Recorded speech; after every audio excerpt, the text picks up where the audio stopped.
네, 안녕하세요. 여러분, 오랜만에 뵙습니다. 자, 얼마 전에 국회직 8급 시험이 치러졌어요. 잘들 보셨나요? 난이도에 대해서 제가 이제 말씀을 드릴 건데, 작년 기출이랑 비교해서 설명을 한번 드려볼게요. 그래서 들어가기 전에 제 난이도를 따지자면 별점이 5점이라면 저는 난이도가 2.5 평타 치지 않았나 라고 생각이 듭니다. 이게 뭐냐면 80점 정도는 공부를 했으면 맞을 수 있었을 거다, 맞힐 수 있었을 거다 라고 생각이 들었는데요.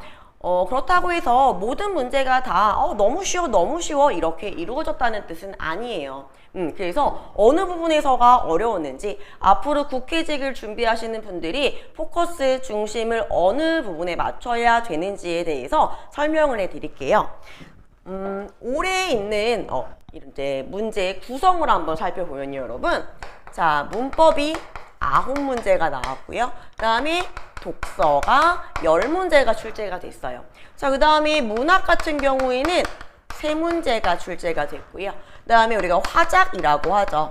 그래서 뭐 여러분 같은 경우에는 비문학의 이런 이론편이라고 알고 계시는데, 그래서 화법과 작문에서 2문제가 출제가 됐고요. 그 다음에 어휘 한자성어에서 한자성어로 한 문제가 출제되었습니다. 올해 같은 경우에. 자, 그러면 22년하고 비교를 한번 해볼게요.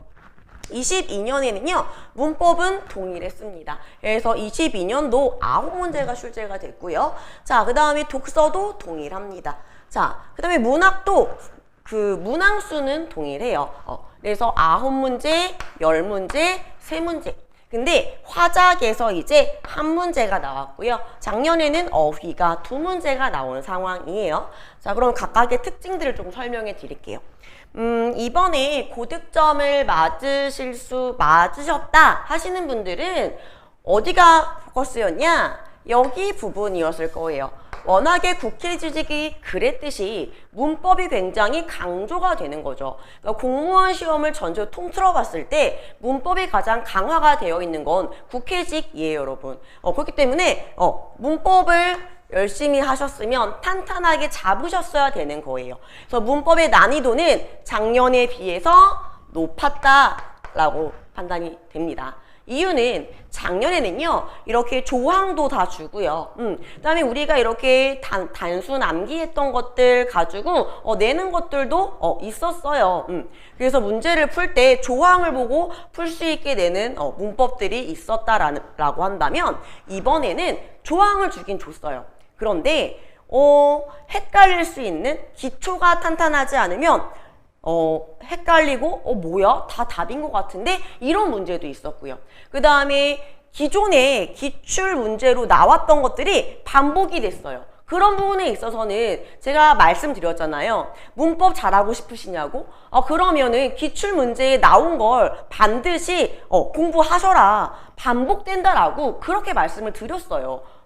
그래서 이제 봤다와 봤다, 그거 나왔던 거, 그게 또 출제가 됐죠. 그러면은 기출을 공부하셔가지고 그거를 보신 분들은 완전 쉽다, 개이득 이렇게 됐겠지만, 그걸 안 하신 분들은 헐 헷갈려 이렇게 나왔을 확률이 엄청 높았다라는 거예요. 그 다음에 이제 외래어 같은 경우에 일생생활에 이제 이렇게 활용을 하셔가지고 암기를 하셔라 라고 말씀을 드렸는데요. 그래서 일상생활에 이제 많이 활용되는 것들로 이제 나와 있었어요. 그래서 그런 거랑, 그 다음에 사이시옷에 관련된 맞춤법이 있었는데, 그건 이제 조항을 제시하지 않았기 때문에 사이시옷 규정이 굉장히 중요한 규정 중에 하나예요. 그래서 된소리대기 규정도 있지만 사이시옷 관련된 거 제30항 해서 다 외울 정도로 걔는 거의 90%로 확률로 공무원 시험이 많이 나온다라고 하는 그 규정인데요. 그 규정이 이제 규정 빼고 보기만 나왔기 때문에 고기 부분에 조금 힘드실 수도 있지 않았을까 하는 거. 그 다음에 의존명사, 접사, 어미 이런 기초가 탄탄해야 문제를 쉽게 접근할 수 있었다라고 생각이 들어요. 근데 그래서 여러분들 문법 이론 막 너무 자세하게 암기만 하신 분들도 풀기 힘든 유형이 있었다라는 얘기예요. 그래서 문제 푸는 스킬을 잘 알고 기초를 다진 다음에 문제 푸는 연습을 하셔서 스킬을 가지신 분들이 문법에서는 승자였겠다라는 생각이 들었고요. 독서 같은 경우에 작년보다 난이도가 약간 낮아졌긴 낮아졌는데 너무 쉬워졌다가 아니라 작년엔 뭐가 있었냐면요. 약간 논리 같은 이런 느낌? 근데 올해도 그런 느낌, 겉보기에 그런 느낌이 있었어요. 하지만 여러분들이 걱정하셨을 독서의 논리와 관련된 이런 피셋형 문제는 출제되지가 않았다. 겉보기에 그런 제재가 있었어요. 피셋에서 많이 나오는 제재가 있었지만 피셋 문제는 아니었다. 그래서 국어로 풀면 다 풀리는 문제였고, 자, 또 하나의 특징은 지문의 길이가 상당히 짧은 문제들이 많았다라는 게 특징이에요. 그래서 상대적으로 체감 난이도가 떨어졌을 거다라는 생각이 들었고요. 답을 굉장히 금방 찾을 수가 있었어요. 길이가 짧으니까요. 그래서 독서하고 문법이 거의 20문제, 19문제 줄을 이룬다라는 거 꼭 기억하시면 되겠어요. 문학 같은 경우에 난이도가 낮아졌다. 자, 이유를 말씀드리면요. 작년 같은 경우에는 조세희의 육교위에서라는 소설이 등장했죠. 소설의 기록이 굉장히 길었기 때문에 길이 면에서 압박감을 느꼈을 거란 말이에요. 그 다음에 시가 출제가 됐을 때도 이제 두꺼비라는 시가 출제가 되면서 낯선 시이기도 하고 대표작품은 아니란 말이에요. 근데 선지 자체의 구성이 약간 좀 짧은 구성이 아니라 우리가 모의고사에서 볼 수 있는 두 줄로 이루어진, 그러니까는 국어를 조금 문학을 안 좋아하신다 그러면 조금 힘들었을 수도 있는 그런 유형이었어요. 그다음에 이황의 도산시비국 발은 사실은 그거는 독서처럼 풀어도 무방했던 그런 지문이거든요. 근데 이번에는 어땠냐? 자, 문학 같은 경우에 현대시가 이제 2편이 나오게 되죠. 현대시 3편인 건데, 자, 문제는 수사법, 표현 방법이 하나 나왔어요. 여기다 쓸게요. 수사법, 표현법이 하나가 나왔고요. 이게 한 문제. 그 다음에 현대시하고 한시 이렇게 출제가 됐는데, 현대시는 지금 김선우의 단단한 고요, 이 작품은 지금 고등 대표 작품이에요. 그래서 실제 고등부 이런 교과서에 수록이 되어 있는 작품이기 때문에 제가 말씀드렸죠. 중고등학교 교육 과정과 굉장히 밀접한 관련이 있다라고. 그래서 현대시는 단단한 고요 대표 작품이었어요. 그 다음에 선지 자체가 길이가 짧았어요. 그냥 시를 공부할 때 기본적으로 파악해야 되는 것들, 그래서 항상 시를 분석할 때 긍정 부정으로 하셔라. 화자가 지금 뭐 하고 있는지 이게 중요하다. 그다음에 수사법 같은 거는 기본이니까 공부하셔서 찾으실 수 있으면 된다. 운율에 관련된 건 잘 나오지 않아요. 라는 것들을 말씀드렸는데, 수사법에 근거해서 굉장히 비중을 많이 차지했다. 그다음에 한시가 떴어요. 이 한시 같은 경우에는 대표 작품은 아니에요. 조발이라는 한시인데, 이제 이 뜻을, 그런 내용 자체가 굉장히 이런 배려하는 이런 내용, 그냥 선지에 있는 것도 굉장히 길이가 짧았기 때문에 읽고 나서 이렇게 확인하면 이렇게 풀 수 있는, 그래서 문학은 굉장히 난이도가 낮아졌다라고 생각이 듭니다. 자, 화작 같은 경우에 이때 그럼 공무원 특이라고 이제는 이름을 붙일 수 있어요. 뭐를요? 자, 문단 배열이에요. 그래서 작년에는 문단 배열이 한 문제가 나왔는데, 길이가 길었기 때문에 상대적으로 압박감이 약간 있었을. 근데 이번에 같은 경우에도 이제 문단 배열 한 문제. 얘 같은 경우에는 길이적인 이런 압박감이라기보다는 이제 독서글을 많이 읽었으면, 그러면은 글의 구조를 잘 알고 계셨으면은 쉽게 풀 수 있었는데, 글을 많이 읽지 않으신 분들이라면 조금 시간이 걸렸을 수 있겠다라고 생각이 좀 들었고요. 자, 그 다음에 글쓰기하고 관련된 글이 있었는데, 이건 굉장히 쉬웠다. 그냥 주는 문제였다라고 생각을 해요. 그래서 이 문제 이렇게 완전 쉬운 문제가 들어갔다는 거에서 난이도를 낮췄다라는 생각이 듭니다. 자, 그 다음에 어휘 한자성어가 한 문제로 줄었어요. 여러분에게 굉장히 희소식이라고, 정말 이대로만 내년도 출제가 된다면 여러분들에게 희소식이라고 말씀을 드리고 싶어요. 자, 뭐 이제는 단수나 이런 지역적인 암기 문제는 내지 않겠다, 출제하지 않을 거야, 약속을 지켰다라고 저는 생각이 듭니다. 이유는요, 작년 국회직은 정말 헬이었어요, 여러분. 기억하실지 모르겠지만 작년에는 한자성어 문제도 있었고요.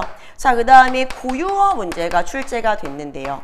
자, 이 고유어, 한자성어 이거 설명하면서 제가 어떻게 말씀드렸냐면 극혐이다. 아니, 이런 걸 우리가 누가 쓰냐. 이런 말을 누가 아냐.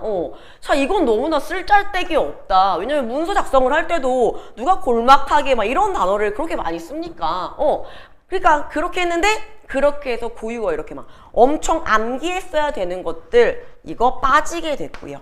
자, 한자성어가 그래서 한 문제가 나왔는데, 이때보다 이때 한자성어를 보시면 아실 거예요. 자, 이때는 일상생활에 우리가 잘 접해보지 못한 난이도 있는 것들로 거의 절반 이상을 이루었다면, 이번에 문제는요, 아, 한자성어 그냥 나 약간 공부했어, 기초적인 거 공부했어, 그랬어요. 그랬고 이제 우리가 일상생활에 많이 쓰는 그게 나왔어요. 난이도 굉장히 낮췄고요. 이렇게 단순하게 지역적 암기 문제 빠졌다라고 생각이 드는 게 아니라 빠졌습니다. 그래서 어휘 완전히 낮아졌다. 자, 그래서 평균이 70점대 뭐 중반 이렇게 들었는데, 실제로 그 정도보다 조금 더 높게 나올 수 있던 그런 수준이었고요. 그 다음에 공부를 조금 하셨다면, 정말 공부를 하셨다면요, 여러분, 열심히 하신 분들은 만점도 가능했던 시험이라고 생각이 듭니다. 그 다음에 열심히 이제 시간이 사실은 서브 과목이기 때문에 여기에 시간 투자가 이제 많이 이루어지실 수 없으셨을 수 있잖아요. 그러신 분들이 이제 국어를, 아, 나는 그래도 집중적으로 공부를 했다, 나 문법 탄탄하게 했다, 요렇게 갔을 경우, 나는 문학 분석법, 독서 분석법을 알고 있었다 라고 하시는 분들은 기본적으로 80점 이상은 무조건 맞으셨을 거다라고 생각이 듭니다. 네, 그래서 앞으로도 요렇게만 가준다 그러면 저는 많은 분들이 승산이 있을 거다, 평균 이상의 점수를 받으실 거다라고 생각을 했습니다. 자, 그럼 이제 본격적으로 한번 들어가 볼게요. 1번 문제부터 한번 봅시다. 자, 이렇게 딱 짧아요, 그죠? 1번부터 국회직은 역시나 문법이 강해 라는 걸 보여주는 것처럼 나왔어요. 여러분들한테 제가 수업했을 때 암긴 문장, 아는 문장, 뭐 이어진 문장, 자, 이렇게 여러분 문장의 유형이 뜨면요, 뭐 하라고 말씀드렸어요? 서술어를 먼저 찾으라고 말씀을 드렸어요. 왜냐면 주어 같은 경우 많이 생략되는 경우가 많으니까 서술을 먼저 찾으세요. 근데 이때 서술을 찾을 때 중요한 게 뭐라고요? 반드시 서술어는 뭐로 찾는다? 원래 형태인 원형으로 찾으세요 라고 말씀을 드렸단 말이에요. 그럼 딱 봤을 때 이걸 기억하셨다면 좋아하다, 여기에 미음, 기 붙었네요. 그럼 명사절을 아는 문장이구나, 이렇게. 놓치다 서술어네요. 음기격 명사절 아는 문장이구나. 자, 어렵다 서술어, 저하다 서술어, 명사절이구나. 그 다음에 자, 여기에서 비가 많이, 얘는 사실은 부사절인 거고요. 그 다음에 여기 많이 오기, 부사절, 높, 이거는 부사, 죄송해요, 전미사니까 오다 서술어 명사절. 자, 그 다음에 달리기, 그 다음에 거르다 이랬어요, 여러분. 그럼 볼게요. 여러분이 이제 여기에서 기억인데 무슨 기억? 거른 기억이죠. 체연 앞에서 체연을 꾸며요. 그래서 얘의 원형은 거르다가 원형인데, 거르다, 거르고, 어간 플러스 찍, 니은, 이거 뭐예요? 관형사형 전성음이죠. 그래서 관형절을 아는 문장이 있네요. 근데 뭐야? 명설도 있어? 이렇게 생각하실 수 있다는 얘기예요. 난이도가 어땠다? 높았다.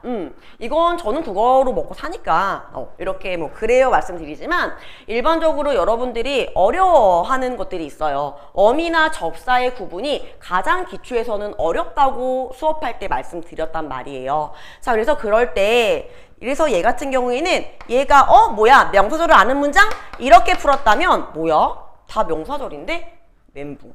근데 이제 여기에서 그러면 미음 기라는 애가 어미가 있고 접사가 있었지 이게 빡 떠오르셨어야 돼요. 이렇게 되면 팁을 드렸을 때 여러분들이 접사하고 어미를 구별하는 방법에서 서술성이 있으면 어미고요. 서술성이 없으면 접사예요. 자, 품사를 전성시키면 바꿀 수 있으면 접사고 품사를 바꿀 수 없으면 어미예요 라고 말씀을 드렸는데 그때 이제 조금 어려워하실까봐 여러분 너무 어려우시면 어미가 있을 때는요 부사를 넣어보시면 돼요 라고 말씀드렸어요. 왜냐하면 서술성이 있다는 얘기는 용언으로서의 기능을 한다라는 뜻이죠. 용언은 부사의 꾸임을 받잖아요. 그래서 해보면 아이들은 장난을 매우 좋아하게 되죠. 그럼 얘는 어미가 맞기 때문에 이건 서술어 명사절이 맞는 거예요. 그 다음에 버스를 잘 놓치다 되죠. 잘 놓치기 되죠. 그렇기 때문에 얘도 어미 명사 맞는 거예요. 공부가 매우 어렵기는 되죠. 그러니까 얘도 어미 명사절이 맞는 거예요. 그 다음에 비가 많이 오기 때문에 여기 이미 들어가 있어요. 많다의 이 부사형 접사가 붙으면 얘는 부사로 품사가 바뀐 거예요. 그러니까 얘는 절로 들어가면 안 되는 거죠. 그 다음에 오는데 어떻게 와요? 많이 오기 때문에. 그럼 얘는 지금 부사의 꾸인을 받고 있기 때문에 이때 얘는 명사절 맞네. 그럼 남는 거 몇 번? 5번 이렇게 푸는 거예요. 그럼 얘는 뭐냐? 나는 하루도 잘 달리기를 돼요? 안 돼요? 안 되죠. 나는 하루도 매우 달리기 안 된단 말이에요. 이유는 여기 지금 조사가 붙어서 격조사가 그럼 얘 체언이란 얘기잖아요. 그죠? 그래서 얘는 지금 기가 붙었는데 명사가 된 거기 때문에 이때 얘는 접사지 어미가 아닌 거라서 이거는 안긴 문장에 들어가면 안 되는 거예요. 근데 이때 그러면 남는 거 누구예요? 기억인데 무슨 기억? 자, 달리기를 걸은 기억이에요. 그럼 얘는 뭐예요? 관형절, 체형꿈이니까 관형절을 아는 문장 이렇게 되겠죠. 여기 저 하기 나름이에요 라고 했는데 이때 기를 봤을 때 뭐 제가 잘하기 되기 때문에 얘도 명사절로 볼 수 있습니다. 그래서 요렇게 근데 이때 요렇게 돼가지고 되고 넘어갈게요. 어법에 맞지 않는 문장이에요. 이번에 여기도 난이도가 낮았다고 말씀드릴 수가 없어요. 자, 제가 전반적으로 문법의 난이도가 가장 높았다라고 말씀드렸던 이유가 여기에요. 자, 문법을 정말로 탄탄하게 하지 않았으면 다 헷갈렸을 수 있어요. 체감 난이도 엄청 높았을 수 있어요. 문법은 어려웠습니다. 여러분 까다로웠어요. 국회직답게. 자, 맞지 않는 문장. 독감 유행이 지나가는 대로예요. 자, 그럼 이때의 대로 우리 배웠죠? 용언 뒤 이거 뭐예요? 의존명사. 당연히 의존명사는 앞말과 띄어 쓴다. 이거 맞는 거예요. 그 다음에 여기에서 사실 눈에 딱 보였어야 돼요. 어떻게 보였냐면 예. 그 다음에 이거. 그 다음에 예. 그 다음에 이거. 그 다음에 예. 여기 이거. 그 다음에 예 이렇게 해요. 여러분 지금 밑줄 친 게 뭐냐면요 여러분이 띄어쓰기 문제 지금 맞지 않는 거 여기 밑줄 친 데에서 찾아야 되는구나 이게 보였다. 문법 진짜 열심히 하신 거 맞아요. 근데 이게 안 보였을 수 있죠. 그럼 이제 보면은 의존명사네 하고 찾았어요. 자, 그 다음에 걸맞는 짝이 아니라는데 의견이 일치했다라는 거예요. 자, 그러면 이때 아니라는 것에 바꿀 수 있죠? 그럼 이때 얘가 뭐예요? 의존명사. 누구하고 같아요? 살아가는 것에 얘도 같은 거예요. 그래서 얘도 띄어야 되는 거고. 자, 이때 얘는 이제 한글 맞춤법이 들어가 있는데 자, 걸맞는이라고 했어요. 그러면 지금 서로 걸맞다라는 건 현재죠, 여러분. 그죠? 자, 근데 걸맞다, 걸맞자, 걸맞는 중이다. 안 되죠? 걸맞는다 안 되죠. 그럼 얘는 품사가 뭐란 얘기예요? 형용사라는 얘기예요. 그러면 멋진 나 이렇게 했단 말이에요. 그러면 여기에서 빠른 차 이렇게.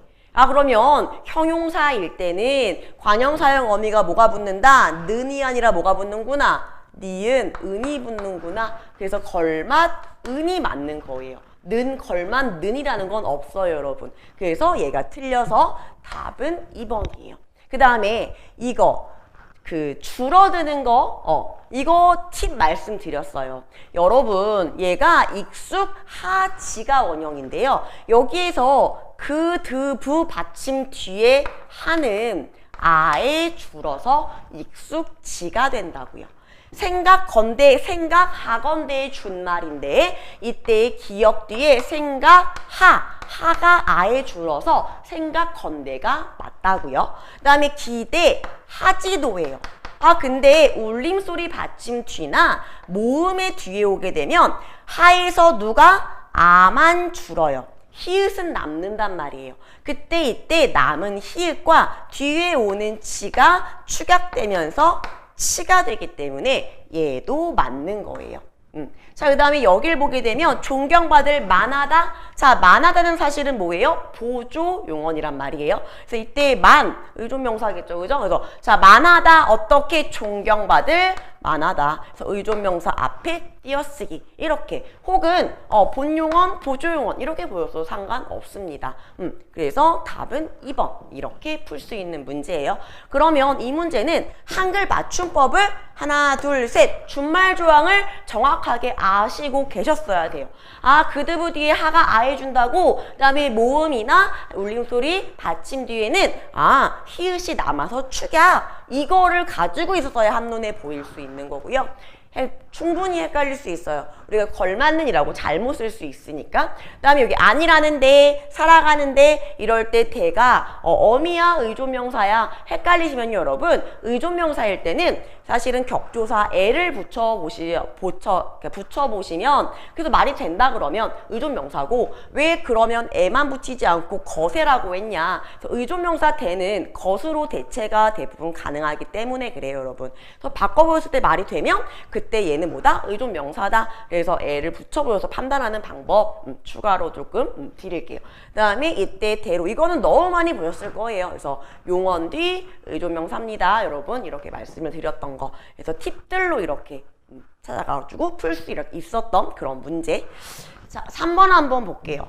3번을 보고서 문학을 공부를 많이 하신 분들은 0.1초 컷이 아니었을까라고 생각이 들었는데요.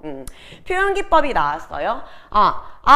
영탄 광고의 나라에 살고 싶대요. 그러면 살고 싶다니까 얘는 뭐예요? 긍정이어야 되는 거죠. 그죠? 근데 사랑하는 여자와 더불어서 함께 일상이죠. 행복과 희망만 가득 찬 이건 우리가 꿈꾸는 뭐예요? 사랑하는 사람과 행복하고 희망이 가득하다라는 건 우리가 꿈꾸는 뭐예요? 이상세계, 유토피아예요 여러분. 근데 절망이 꼽히는 절망, 긍정, 부정, 부정인 거지요. 한마디로 이 유토피아에 절망이 온다는 건 자 여기에서 광고의 나라에서 말하는 광고의 나라에서 지금 광고하고 있는 제시하고 있는 유토피아는 뭐다? 절망, 허구일 뿐이다. 사실이 아니다. 근데 이런 광고의 나라에 살고 싶다? 그럼 이건 뭐예요? 긍정처럼 말했지만 속마음은 뭐다? 부정, 비판의 뜻이 있는 거죠. 그러면 속마음하고 반대로 표현한 거 이런 걸 무슨 법? 반어법이라고 배웠어요. 그래서 기억에 뭐가 쓰였다? 반어법이 쓰였어요. 그래서 반어란 뭐라고요? 화자의 의도나 속마음이나 반대로 표현하는 거다. 이렇게 문장을 읽었을 때 모순이 없다라고 말씀드렸어요. 나 광고의 나라에 살고 싶어. 말 되잖아요. 근데 광고의 나라가 비판의 대상인 건데 여기에 부정적인 것을 살고 싶다라고 말했으니까 속마음하고 반대로 표현했다. 그죠? 자, 반어의 대표가 뭐예요? 진달래꽃이에요. 공부하셨으면 완전 쉽다. 이거죠. 나보기 역겨워 가실 때에는 죽어도 아니 눈물 흘리오리다 이랬어요. 그러면 나보기가 역겨워 갈 때 나 내 얼굴 보고 토할 것 같아 간다면 나 안 울 거야 말 되잖아요. 근데 펑펑 울 거다라는 게 진심인 거죠. 속마음하고 반대로 표현하는 얘가 반어. 그 다음에 추가적으로 조금 공부를 하셔야 되니까 알려드리면 여기에 눈물 안 흘려가 맞죠?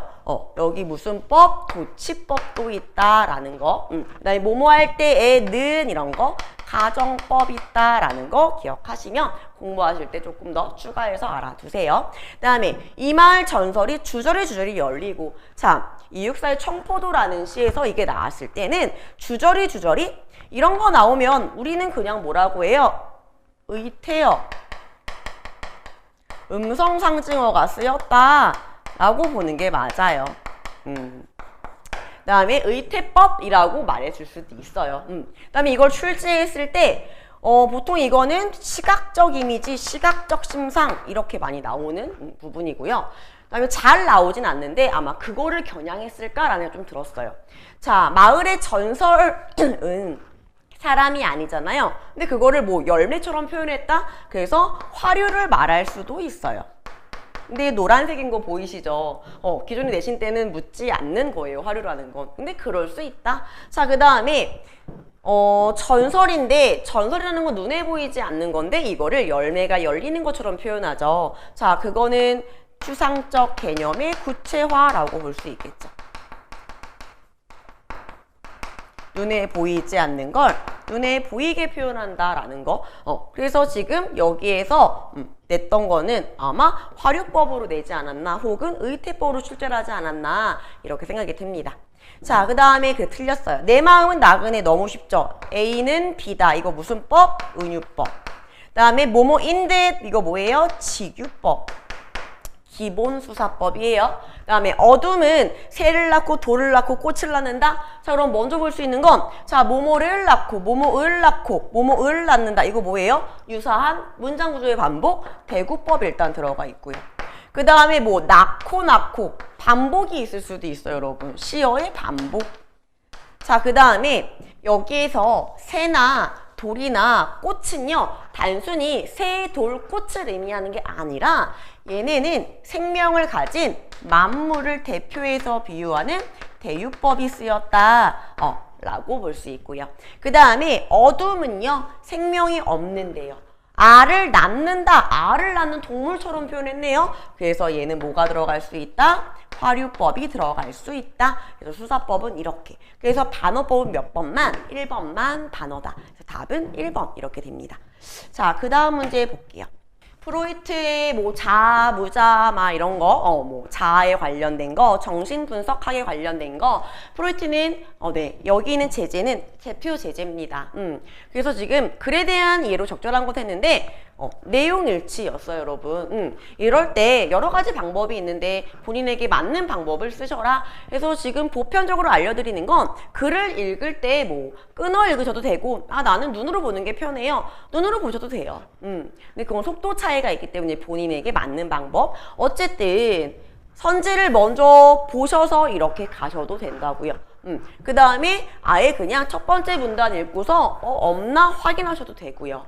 길이가 길지 않기 때문에 이렇게 확인하면서 가실 수 있는데 볼게요. 일단 프로이트에 대한 얘기고요. 개인이 자신의 욕구를 적절한 방법으로 해결하는 데 관심을 뒀다는 얘기예요. 유형화했다. 그다음에 생물학적 방법론에 대한 거고 그 다음에 융 이전의 정신 역동학자들에 대한 거고 그 다음에 인간이 이거 발전하였다. 그 다음에 보편에서 개인으로 발전했다. 그 다음에 왜 내향성 나오면 여기 살펴봐야겠구나. 이렇게. 근데 유형적 성격 이론이 해체되는 이렇게 얘기를 했어요. 그러면 해볼게요. 자, 현대에 들어서 성격에 대한 체계적인 접근은 자 프로이트를 중심으로 하는 정신 역동학에서 이루어졌다. 자, 그러면 이때 프로이트라는 사람이 정신 역동학에서의 중심이구나. 그럼 같은 입장 당연한 거죠. 자, 프로이트는 인간 행동에 미치는 무의식의 영향을 강조하면서 그럼 프로이트가 강조한 게 뭐다? 행동에 미치는 무의식이구나. 무의식이 억압된 욕구에 형성된 주장이 있는데 이랬어요. 그러면 누군가가 이렇게 사상가가 주장한 거다. 그러면 여기에서 무의식이 억압된 욕구에 의해 만들어지는데 개인이 스스로의 욕구를 조절하는 방식은 이꼬르 성격이라고 봤다. 어려서부터 자신의 욕구가 좌절되고 충족되는 과정을 통해 성격이 만들어지고 아, 그러면 욕구 좌절 또는 충족으로 인해서 성격이 만들어지고 그 중에서 충족될 수 없는 욕구, 그를 둘러싼 갈등이 무의식으로 뭐 된다? 억압된다. 욕구가 억압되는구나, 무의식으로. 자, 그런데 정신역동학은 성격의 형성 과정과 성격이 자, 개인의 행동에 미치는 영향에는 관심이 있었지만 하지만 뒤에 마지막 문장. 성격을 유형화하려는 시도는 하지 않았다. 이랬어요. 그러면 볼게요. 프로이트는 개인이 자신의 욕구를 적절한 방법으로 해결하는데 관심을 두고 이를 조절하는 방식을 유형화하였다? 틀렸죠. 이때의 정신역동학 프로이트라고 보셨어야죠. 그 다음에 여기에 적절한 방법으로 해결이라는 단어를 본 적이 있어요? 본 적이 없으면 내용일치에서는 답일 수 없어요, 여러분. 여기 X 들어가죠. 그 다음에 유형화했다? 유형화 시도는 하지 않았다. 틀렸어요. 그래서 답은 1번 틀렸고 그 다음에 아직 생물학적 방법은 안 나왔어요. 그죠? 융도 안 나왔고 이제 읽어봐야 되는구나. 자, 이제 융이란 사람은 다른 정신 역동학자와 달리 그럼 차이점이죠. 그럼 얘네하고 다르게 오랫동안 역사 문화를 공유한 집단의 구성원들에게 존재하는 무의식을 강조했다. 아, 그럼 얘네는 집단 구성원들에게 존재하는 무의식을 강조했구나. 이 때문에 융은 부모와 아이의 상호작용이라는 개인적 요인보다는 그러면 이거 아니라고 했죠. 이 뒤에 집단 무의식 수준의 보편적 원리들이 작동하여 개인의 성격을 만든다고 보았다. 이랬단 말이에요. 자, 이렇게 대조가 되어 있으면요, 여러분. 상반되면 얘가 아니라는 건 얘네의 입장인 거예요. 특히 강조합니다. 융은 인간의 정신이 대리벌리에 의해 작동한다고 주장했는데 정신은 대리벌리에 의해 작동. 대리벌리란 개인 내에 존재하는 대립 또는 양극적인 힘이 갈등을 일으키고 이 갈등이 정신 에너지를 생성한다는 것을 의미한다. 이 같은 융의 주장을 근거로 40년대 MBTI 같은 유형론적 성격이 이론이 만들어지기도 하였다. 이렇게 나왔단 말이에요. 그럼 읽어볼게요. 융 이전의 정신 역동학자들은 집단 구성원들이 존재하는 무의식 수준을 보편적인 원리가 성격 녀석에 미치도 봤다? 이거 지금 누가 말하는 거예요? 융이 말하는 거죠. 한마디로 이거는 융 이전의 정신 역동학자가 아니라 융의 주장이에요. 그래서 얘도 틀렸어요. 그 다음에 이거 아직 부모의 양육 태도를 강조한 거 누구예요? 부모의 양육 태도 강조? 여기는 지금 상호작용만 나와 있고 아직 안 나왔고. 자, 그 다음에 이거는요. 유전학의 발전에 따른 일련의 발견들이 보편적 특성을 통해 개인의 성격을 발전하였다. 딱 봐도 여기에서 보편적인 것에 의해서 유형론적 성격이 만들어졌다. MBTI가 뭐예요, 여러분? 개인의 성격을 유형화한 거죠. 그래서 답은 4번이라고 볼 수 있지만 아직은 못 찾았을 수도 있겠네요. 그 다음 문단 보게 되면 80년대 이후 유전학과 뇌과학 등 생물학적 방법이 크게 발전하면서 이제 나왔어요. 찾아볼까요? 그러면 생물학적 방법론, 얘네는 뭐냐? 크게 발전하면서 성격에 대한 접근은 새로운 전개를 마련하는데 나왔네요. 부모의 양육 방식 등 환경을 강조한 건 정신 역동학이에요. 생물학적 방법은 얘에 비해 이거 아니란 얘기죠. 유전적으로 타고나는 기질의 중요성을 뒷받침하는 증거들이 발견되기 시작한 것이다 하면서 내향성, 외향성은 성격의 기질의 영향을 잘 보여준다라고. 자, 정리해요. 이처럼 인간의 행동에 영향을 미치는 보편적인 특성을 발견하는 노력이 이어졌고 그 결과 성격의 유형이 확립되었다. 이렇게 나왔어요. 그러면 여기 보면 생물학적 방법론인데 양육태도 강조한 거다 아니다? 이건 정신 역동학이다. 아니다. 틀렸어요. 외향성, 내향성 서로 대립하면서 에너지 창출의 일종의 정신작용으로 받아들여지며 이건 맞죠. 얘네들이 반대인 거고, 그지? 근데 유형론적 성격 이론이 해체된다? 해체가 아니라 뭐야? 확립된다. 만들어지는 계기다. 그래서 틀렸어요. 답 4번입니다. 그죠? 다음에 5번 볼게요. 다시 문법이에요. 개인적으로 5번 문법에서 여러분들 식은땀 한번 흐르셨을 거다라고 생각이 들어요. 이유를 말씀드려 볼게요. 제가 말씀드렸어요. 여러분 국회직은 조항이 나올 확률이 되게 높아요.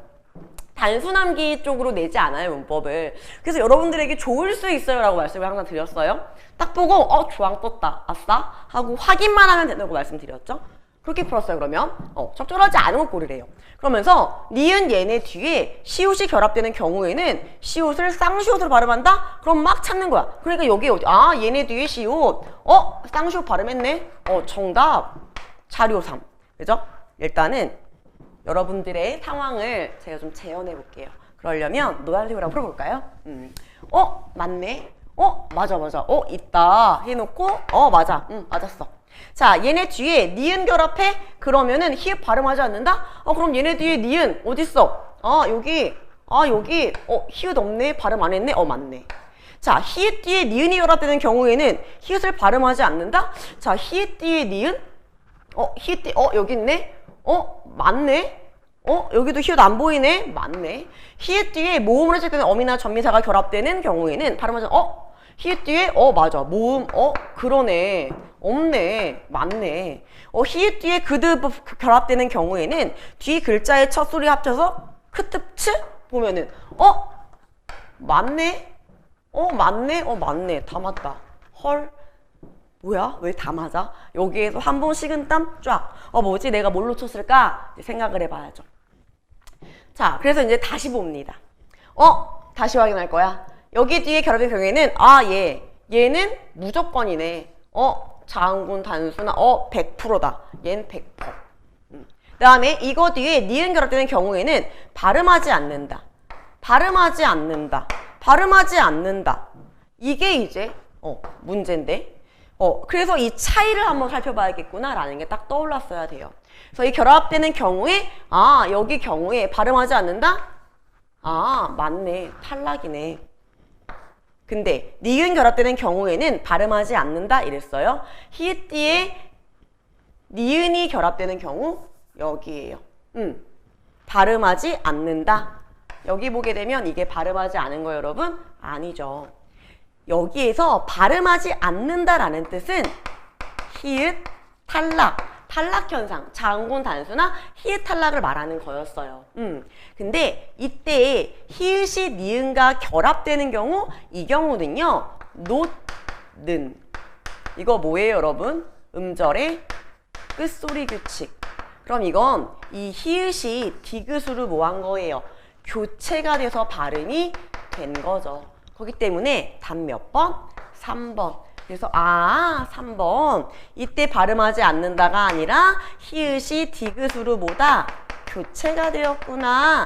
그래서 3번이 틀린 거예요. 그 다음에 4번, 5번은 똑같이 맞는 거고요. 그래서 형식 형태소가 왔을 때 안 보이는 거.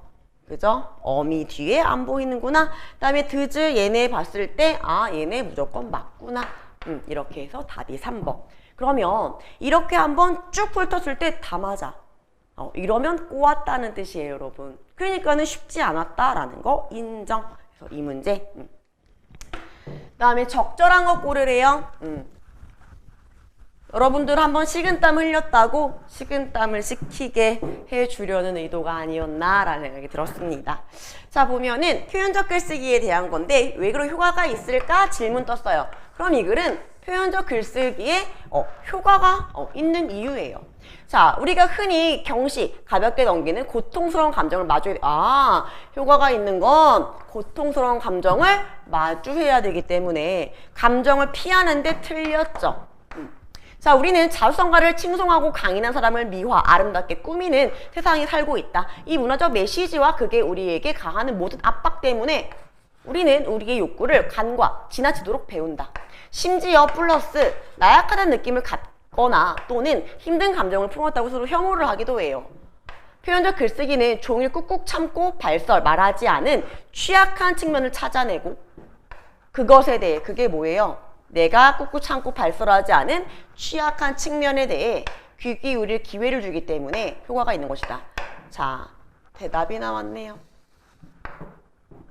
대답. 그쵸?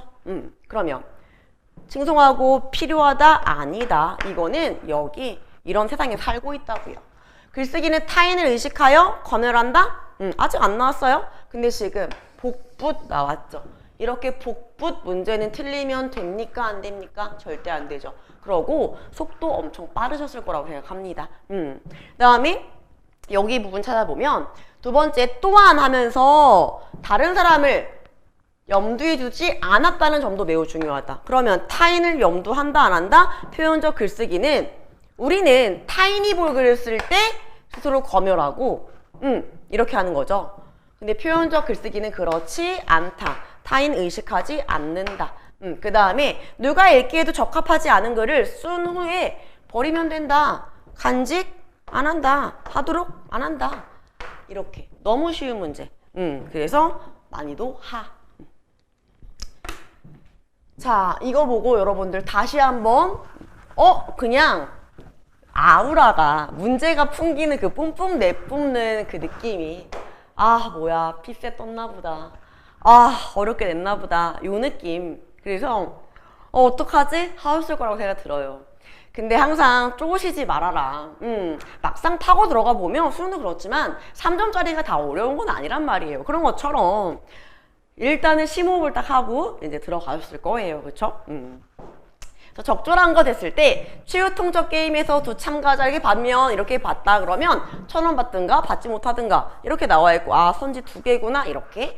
자, 그러면 일단 여러분들 피셋일 수도 있으니까 여기에 기억을 본다 그러면 왜냐하면 B는 뭐 중 하나를 선택해야 하기 때문이래요. 여러분 괄호 문제잖아요. 그쵸? 그럼 올라가 볼게요. 일단은 위에서 최후 통첩 게임에서 참가자가 일정한 액수의 돈을 어떻게 분배할지를 놓고 각각 나름의 결정을 내리게 된대요. 자, 먼저 A에게 1,000원짜리 100장을 모두 준 다음 그 돈을 다른 한 사람인 B와 나누라고 지시를 했대요.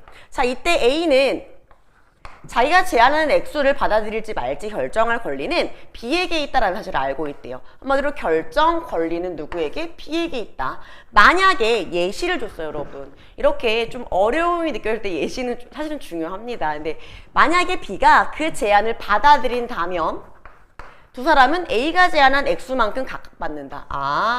첫 번째 경우. 만약에 B가 그 제안을 거절한다면 제안하면은 A가 주는 돈 그대로 받는 거고 그 다음에 거절한다면 아무도 그 돈을 받지 못한다. 이게 두 번째 경우. 그러면 이때는 뭐예요? A가 제안한 액수만큼 이때는 빵원. 그죠?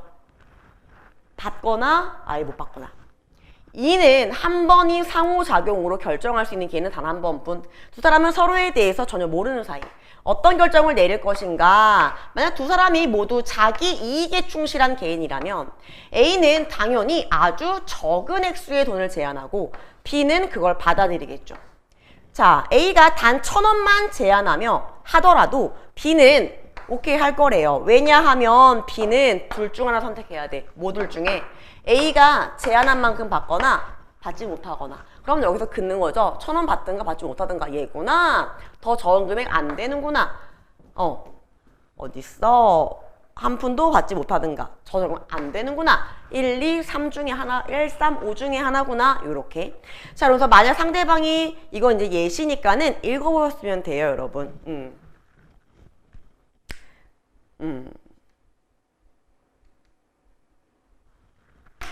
하지만 여기부터는 자 보기 결과적으로 실험은 뭐라는 걸 보여준다? 그럼 실험 결과가 보여주는 게 뭐냐라는 거예요. 근데 하지만 현실에서는 이런 상황이 일어나지 않는데요. 실험 결과에 따르면 사람들은 낮은 액수의 제안을 받으면 거절하는 경우 낮은 액수는 거절하는구나. 이 연구에서 나타난 명백한 결과에 따르면 총액의 20% 미만을 제한하면 거절당할 가능성이 높다. 비록 자기 이익이 최대화되지 않더라도 제한이 불공평하다고 생각하면 거절하는구나. 액수를 반반으로 나누고자 해서 반띵하는 애들이 제일 많다라는 건 이를 지지해준다. 그럼 이 실험은 한마디로 뭐다? 사람들이 반반을 제일 원한다라는 거죠. 그러면은 여기에서 인간의 행동이 경제적 이득에 의해서 움직인다? 이거 아니란 얘기예요. 공정성인 거죠. 공평해야지만 오케이 한다라는 거니까 경제적 이득이었으면 최소한의 금액만을 제시하는 게 가장 많았어야 되겠죠. 1번 안 돼요. 그 다음에 인간의 행동이 이득에만 움직이지 않는다. 왜요? 바로 앞에선 이득에 따라서 선택할 거야 하지만 현실은 이런 일이 일어나지 않는다라고 말하면서 반드시 이득 때문은 아니다라는 거예요. 3번. 그 다음에 인간의 공정성, 상호이득 염두에 두고 행동하지 않는 게 아니라 공정성 염두에 두고 상호이득 염두에 두고 행동한다고요. 왜? 그렇지 않으면 거절할 테니까. 그렇기 때문에 답은 3번. 어때요, 여러분? 딱 봐도 피셋 같아, 논리 같아 했지만 국어로 되게 쉽게 풀 수 있는 그런 문제였어요. 그러니까 아직 피셋형 문제가 그렇게 작년에는 약간 좀 논지 강화, 약화 이런 식으로 막 입장 비판하고 약간 수능식이었어요, 여러분. 그래서 작년 독서가 조금 더 피셋형이라 느끼지 않으셨을까. 얘는 막상 딱 풀어보면 어때요? 물론 작년에 그 피셋형 같은 것도 똑같이 국어로 풀 수 있게 출제가 되긴 했어요, 여러분. 그러니까는 제재만 그랬다. 8번. 자, 너무 쉬웠어요, 여러분. 너무 주는 문제. 보면 정규미술교육 받지 않고 영향받지 않는 예술 경향을 나이브 아트라고 한다. 그러면서 마지막 문장 뭐예요? 특정한 유파 아니야. 작가의 경향이야. 너보다니 언니. 요즘에 제가 좀 많이 쓰네. 애들이 이렇게 독서를 읽을 때 너보다니 언니. 그러면 나야 언니야. 내 언니가 좋다는 거잖아요. 그래서 나는 너보다니 언니. 너무 그런가요? 그러면은 이때 너 아니고 네 언니 이런 이 얘기예요. 독서를 읽을 때 뭐뭐 아니고 뭐 너보다니 언니. 그럼 여기 1번. 특정 유파를 가리킨다? 틀렸죠.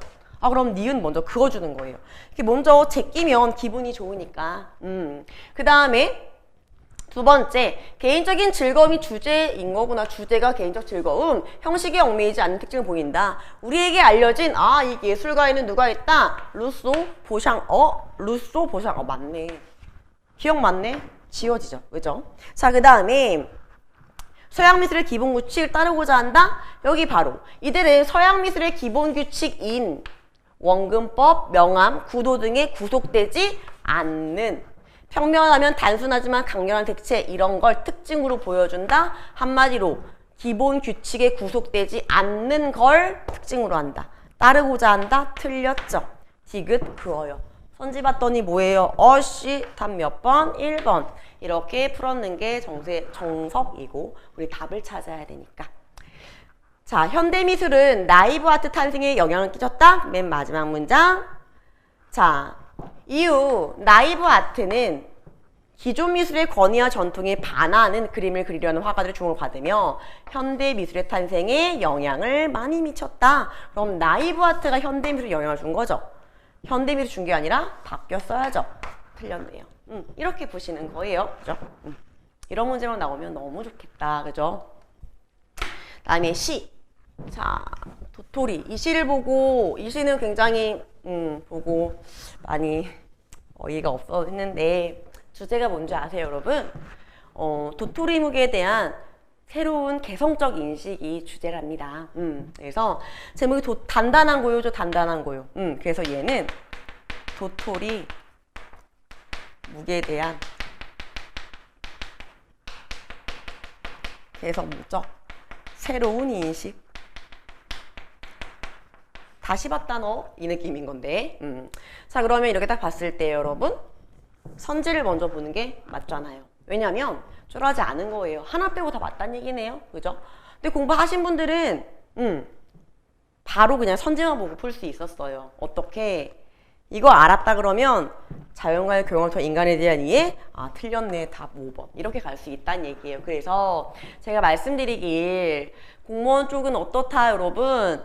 깊이 있게 공부하기보다는요. 작품을 많이 하는 게 좋겠다. 수사법 같은 건 내가 찾을 수 있으면 작품의 내용만 딱딱딱 간단하게 알고 있어도 수사법은 내가 찾을 수 있으니까 그렇게 공부하시라고 말씀드렸어요. 그러면 이제 선지를 보고 해볼까요? 청각적 이미지가 나왔어요. 자, 제가 이미지가 나오면 여러분 심상이고 청각적인 심상 귀로 듣는다는 얘기예요. 이걸 중심이란 얘기는 이게 거의 80% 이상 쓰여야 되죠. 형상화하고 있다. 그럼 도토리묵이 만들어진 과정인가 볼까요? 일단 소리. 마른 잎사귀 도토리알 얼굴 부비는 소리. 쑥 뛰어내려 저마다 멍드는 소리. 멍석에 나란히 몸 위로 살짝살짝 늦가을 햇볕 드는 소리. 자, 그럼 보면 마른 잎사귀의 도토리알들이 얼굴을 비비고 있다. 아직 떨어지기 전 나무 위에 있네요. 도토리알 아직 매달려 있구나.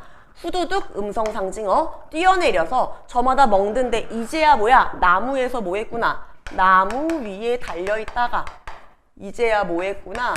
바닥에 떨어졌구나. 볼 수 있죠. 근데 여기에서 못 찾아요. 얼굴, 도토리 알이 얼굴을 부빈대요. 뛰어내렸대요. 멍들었대요. 무슨 법? 의인법. 사람이 아닌 걸 사람처럼 쓰고 있죠. 그죠? 멍석 위에 나란히 잠든 반들거리는 몸 위로 살짝살짝 늦가을 햇볕 발디는 소리. 이거 뭐 하는 거예요? 도토리 말리는 거예요. 떨어진 도토리를 이제 햇볕에 말리는 과정. 자, 그 다음에 먼 길 날아온 늦은 잠자리가 채머리 떠는 소리. 그 다음에 맷돌 속에서 껍질 타지며 가슴 동당거리는 소리. 아, 그러면 맷돌로 지금 뭐다? 간다. 갈고 있음. 자, 그 다음에 사그락사그락. 당연히 음성 상징으로 지금 엄청 보여요, 여러분. 그죠? 자, 고운 뼈가루. 그 도토리 간 가루. 저희끼리 소근대며 어루만져주는 소리. 보드랍고 찰진 것들. 이런 건 촉각적 심상. 그죠? 물속에 가라앉으며 안녕 안녕 가벼운 것들에게 인사하는 소리. 아궁이에 그럼 이거 물에다가 풀었어요 이제. 갈아가지고 물에다가 풀었다. 도토리 가루를 물에 풀고 아궁이 부리에서 가슴이 확 열리며 저희끼리 다시 엉기는 소리. 이게 뭐예요 이제? 도토리 물 끓여. 이렇게 도토리묵은요 여러분 드실 때마다 이제 수제 도토리묵이 되게 맛있잖아요, 그지? 네, 그거는 엄청 오래 걸리는 막 20분 넘게 막 다 계속 저어줘야 되는 그런 정성이 들어간 음식이다. 그래서 이제 우리 여러분들이 MZ세대라서 도토리묵을 직접 만들어 본 적은 당연히 없을 거다라고 생각이 들긴 드는데 여러분 그렇다면 유튜브에 한번 도토리묵 만드는 과정 해가지고 보시면 이제는 이해가 좀 쉽지 않을까. 그래서 어쨌든 도토리묵 만들 때 여러분 도토리가 막 달려있다가 바닥에 떨어져요. 그거 주워가지고 햇볕에 말려요. 그 다음에 껍질 까가지고 뭐예요? 맷돌에 막 갈아요. 도토리 가루가 만들어지면 물에다가 이렇게 넣고 저은 다음에 그걸 이제 끓여요 물을. 그럼 끓이면 점점점 어때요? 엉겨 붙는 거예요. 그 다음에 엉겨 붙은 거를 이제 뭐예요? 이렇게 판에다가 딱 덜어 놓는 거예요. 통에다가 집어넣으면 그걸 이제 뭐 해야 돼요? 식혀요. 그럼 뭐 되는 거예요? 단단해지면서 이제 도토리묵이 완성되는 겁니다. 그래서 도토리묵이 만들어지는 과정 청각적 이미지로 다 말했네요. 그래서 1번 맞는 말. 나무에 매달린 도토리에서부터 묵으로 엉길 때까지의 과정 맞죠? 여긴 나무에 매달려 있다가 이제는 묵이 되었구나. 맞네요. 상반된이 뭐예요? 대조되는 시어인 고요와 시끄러움을 병치, 나란히 배치시켜 역설의 미학을 보여주고 있다. 맞지 않는 미학 이랬어요. 자, 그러면 일단은 고요함이라던가 시끄럽다, 나란히 배치, 병치. 그래서 맞지 않는 건 맞죠? 서로 반대잖아요. 맞네요. 시적 대상인 도토리를 의인화하여 당연히 의인법 나왔죠. 그죠? 그래서 이렇게 찾는 거. 그래서 계속해보면 이렇게 해서 도토리묵 완성. 그래서 도마 위에 다갈빛. 이거는 시각이죠, 여러분. 도토리묵 한 모가 완성되었다. 그러면 도토리묵이 완성되면 이제 이런 소리들은 어떻다? 모든 소리들이 여기 도토리묵에 흘러 들어간 뒤에 비로소 생겨난 저 고요함. 왜? 도토리묵은 침묵이니까. 저토록 시끄러운, 저토록 단단한. 시끄럽다는 건 많은 소리들이 여기에 들어가 있으니까. 그래서 역설적인 이런 미학을 보여준다라고 말하는 거예요. 도토리묵을 어떻다? 개성적 새롭게 인식했다. 도토리묵에는 이런 모든 소리들이 들어가 있는데 딱 만들어지면서 이제 고요함으로 표현을 하고 있는 그런 작품이에요. 자, 논리적인 순서. 공무원에만 있다는 문단 배열인데요. 이제는 여러분들이 익숙해지지 않으셨을까라고 생각이 들어요. 익숙해지셨다면 우리는 어떻게 했어야 될까요? 일단은 처음에 이제 중심을 잡는 것도 있고요. 아니면 연결되는 거 먼저 연결을 하셨어도 되고요.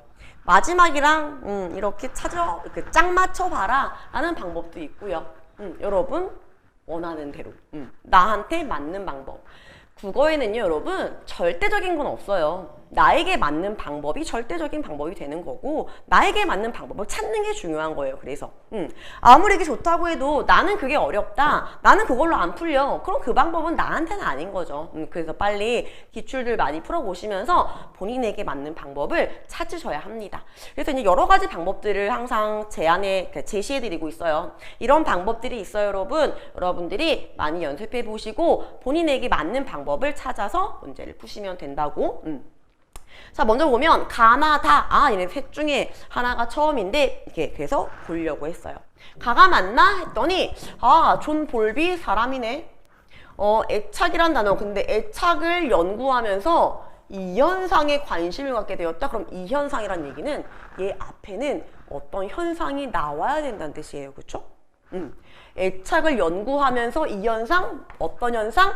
애착의 현상이라는 걸 알 수가 있죠. 그럼 얘는 절대 처음에 나올 수 없다. 됐나요? 두 번째 보려고 했어요. 아동의학자로 활동하며 연구를 이어간 끝에 볼비는 그럼 연구 시작과 연구 끝? 그럼 얘는 절대 처음에 나올 수가 없구나. 틀렸네요. 다가 먼저구나.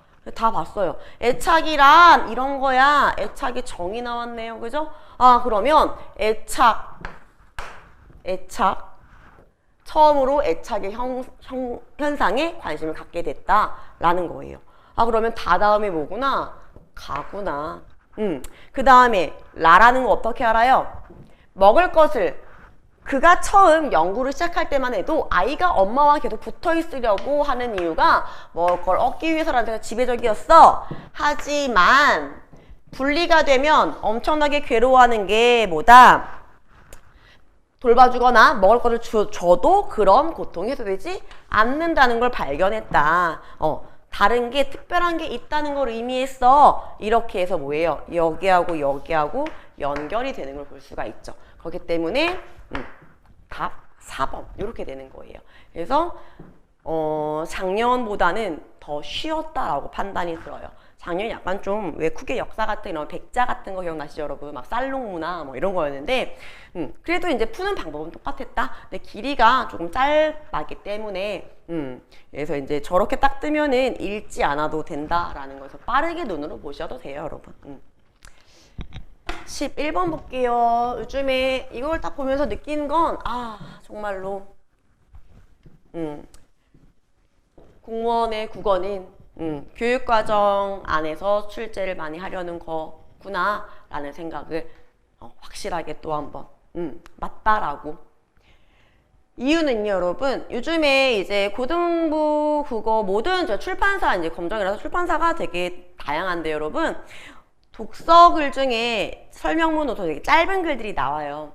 맨날 나오는 게 요즘에 이제 인공지능에 관련된 거. 근데 고등 내신도 그렇지만 수능에 지문에서도 인공지능과 관련된 게 굉장히 많이 나옵니다. 인공지능, 그래서 글을 많이 접하신 분들은 선지 봤을 때 1번 무조건 맞지, 2번 무조건 맞지. 왜냐면 빅데이터 글을 보신 적이 있었을 거예요. 인공지능을 우리가 개발을 하려고 만들려고 했을 때는 일단 데이터를 입력해서 걔가 학습하도록 하는 거란 말이에요. 그래서 그때 왜 바둑 했던 그 인공지능, 그것도 마찬가지로, 그러니까 데이터를 인간이 이렇게 넣어가지고 하는 거란 말이에요. 그래서 읽었을 때 여러분들 이제 보신 분들은 어느 정도 아셨을 거예요. 그래서 풀 수 있지만 일단은 우리는 인공지능이야, 인공지능이 그런 거야 라는 것만 보고 한번 볼게요. 자, 그래서 인공지능에 대해 이제 아신다면 이렇게 작은 따옴표 쓰면은 핵심어. 자, 챗GPT 열기래요. 자, 인터넷에 존재하는 다양한 텍스트 데이터를 학습해. 그럼 기존에 있는 데이터를 학습하는 거예요. 인공지능은 만들어낸 인공지능으로 사용자, 이거 인간이죠. 채팅을 통해 상호작용하는 형식으로 사용자의 요구, 인간의 요구에 응답을 하는 거예요. 예시는 읽을 필요 없겠죠. 쿨하게 패스. 자, 이렇게 끝난다. 자, 우리는 어떻게 시시각각 신기술로 무장하는 인공지능과 함께 살아갈 수 있을까? 인공지능과 함께 살아갈 수 있을까? 살아가는 방법이 나왔다는 얘기는 공존해야 된다. 이건 인공지능에 나오는 모든 글의 특징이 여러분 어떻게 하면 지혜롭게 공존할 수 있을까? 이렇게. 그러면 인간이 지혜롭게 인공지능을 잘 다스려야 된다. 인공지능과 이런 차별점 인간이 갖고 있어야 돼. 이런 것들이 나온단 말이에요. 그래서 공존하는 방법을 찾아서 사용해야 된다. 여기에서 사실은 살아가려는 걸 찾았기 때문에 맞구나. 그다음에 첫째, 인공지능이 해줄 수 있는 일과 인간이 할 필요가 없는 일이 같은 말이 아니라는 점을 명확히 인지해야 된대요. 근데 여러분 약간 어려우실까봐 다시 말해 라고 나오면 두 번째 말하는 거죠. 독석을 해서 두 번 말한다는 건 중요하다는 뜻이에요. 그러고 다시 말해준다는 거 이꼬르. 앞에 걸로 이해했으면 스킵. 앞에 말로 이해를 못했다 그러면 읽으셔야겠죠. 더 쉬운 거를 선택하시면 돼요. 다시 말해 인공지능이 잘할 수 있는 일이라고 해서 인간이 그것을 할 줄 몰라도 된다는 게 아니라는 것이다.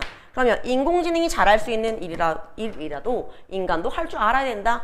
이거를 만든 게 뭐예요? 여기. 인공지능이 글쓰기를 잘 하더라도 인간은 글쓰기를 할 줄 알아야 된다. 맞는 말이죠.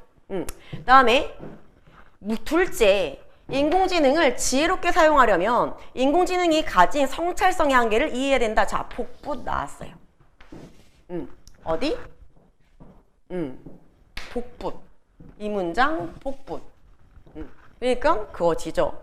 자, 인공지능의 흥미로운 특징이 성찰적인 척하지만 사실은 형편은 자기 반성을 한대요. 자, 그 다음에 인공지능 기능에 대해 성찰하는 건 결국 인간의 몫이지 기계 역할이 아니래요.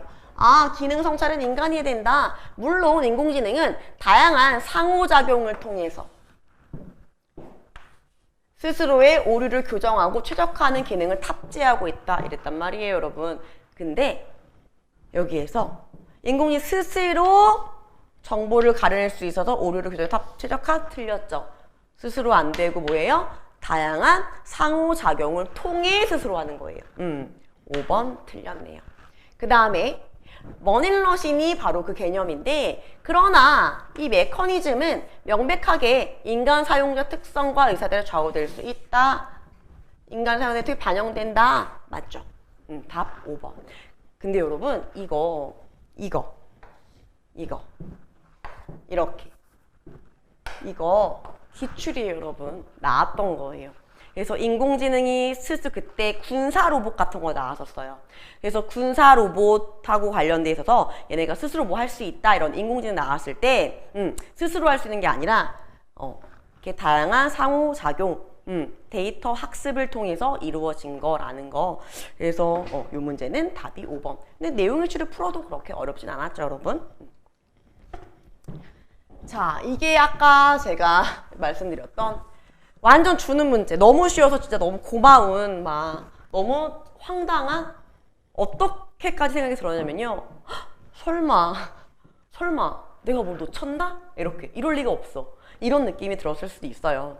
글쓰기 자세 여러분, 원래 이런 작문 파트에서의 자세나 태도 문제는 어렵지 않아요. 화법도 마찬가지고. 수절하지 않은 거래요. 그래서 이런 건 어떻게 푸냐? 가 읽고 맞나? 이렇게 가보시는 거예요. 다 읽은 다음에 푸시는 거 절대 아니고. 이 세상 모든 사물 가운데 귀천과 빈부를 기준으로 높고 낮음을 정하지 않는 건 오직 문장뿐이다. 그러면 문장은 귀천과 빈부 기준으로 정하지 않는다. 근데 글쓰기에서 훌륭한 문장은 빈부 귀천에 따라 정해진다? X. 답 몇 번? 1번. 넘어가셨어야죠. 100%. 여러분도 지금 그런 느낌 드셨죠? 설마?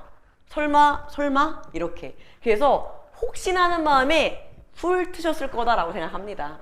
훌 떴더니 중요한 건 개성 표현하는 거 자기 역량이 알만히 쓸 뿐이다. 억지로 개성을 잃어버리지 않도록 하는 거다. 맞네요. 그 다음에 중요한 건 꾸미는 게 아니라 당연히 뜻만 나타내면 그만이다. 꾸밀 필요가 없다. 맞네요.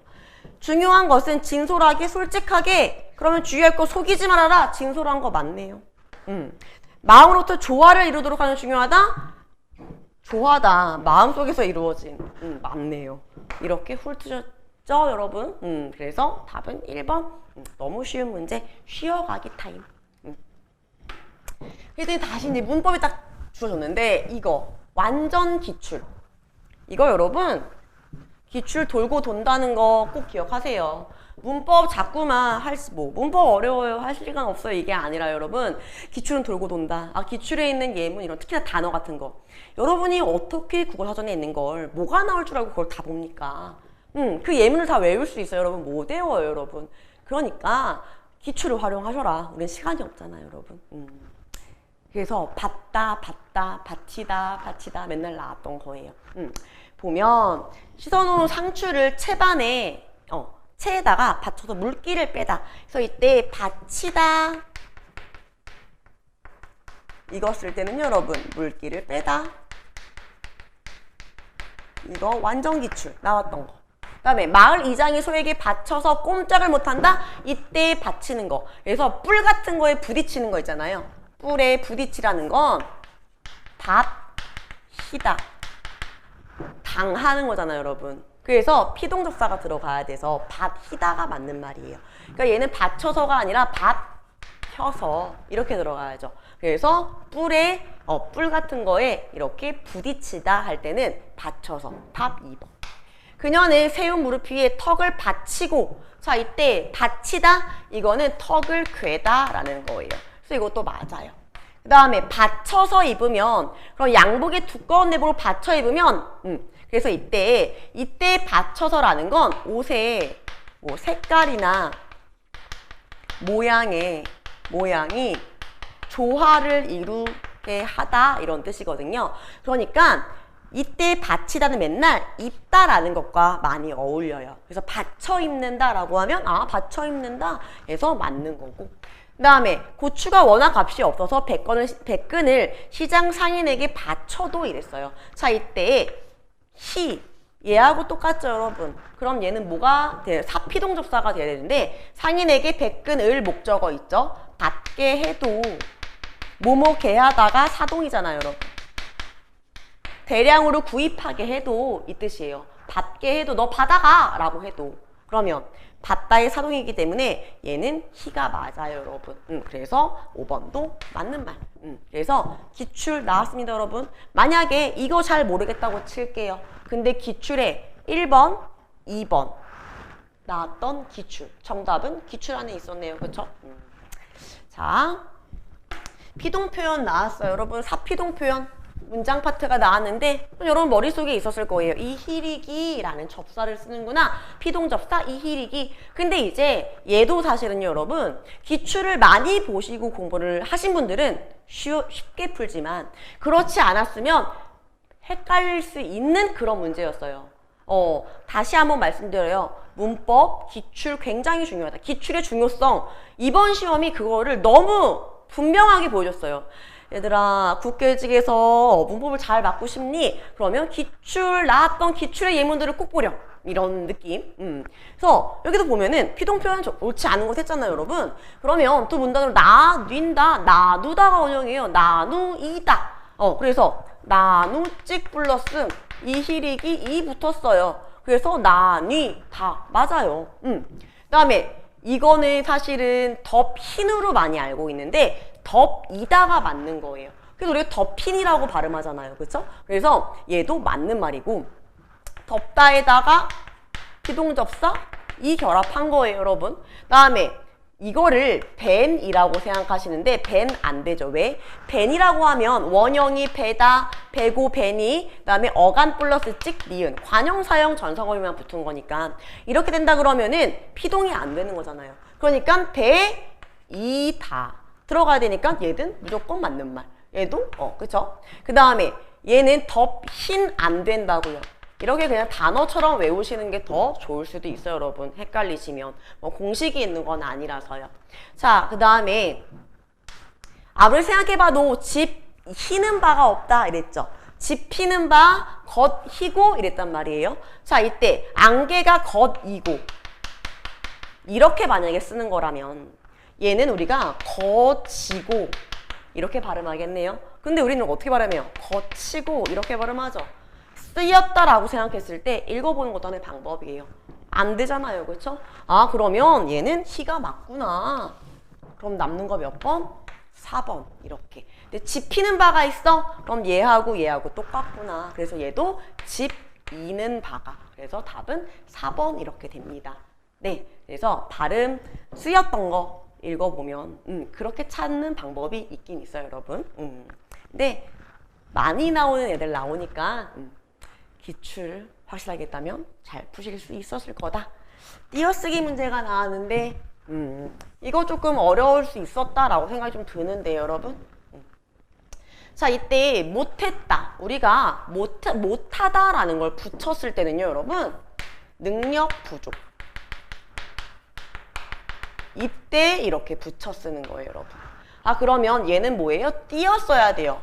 못 띄고 했다. 이거는 뭐냐면 했는데 어떻게 못했어.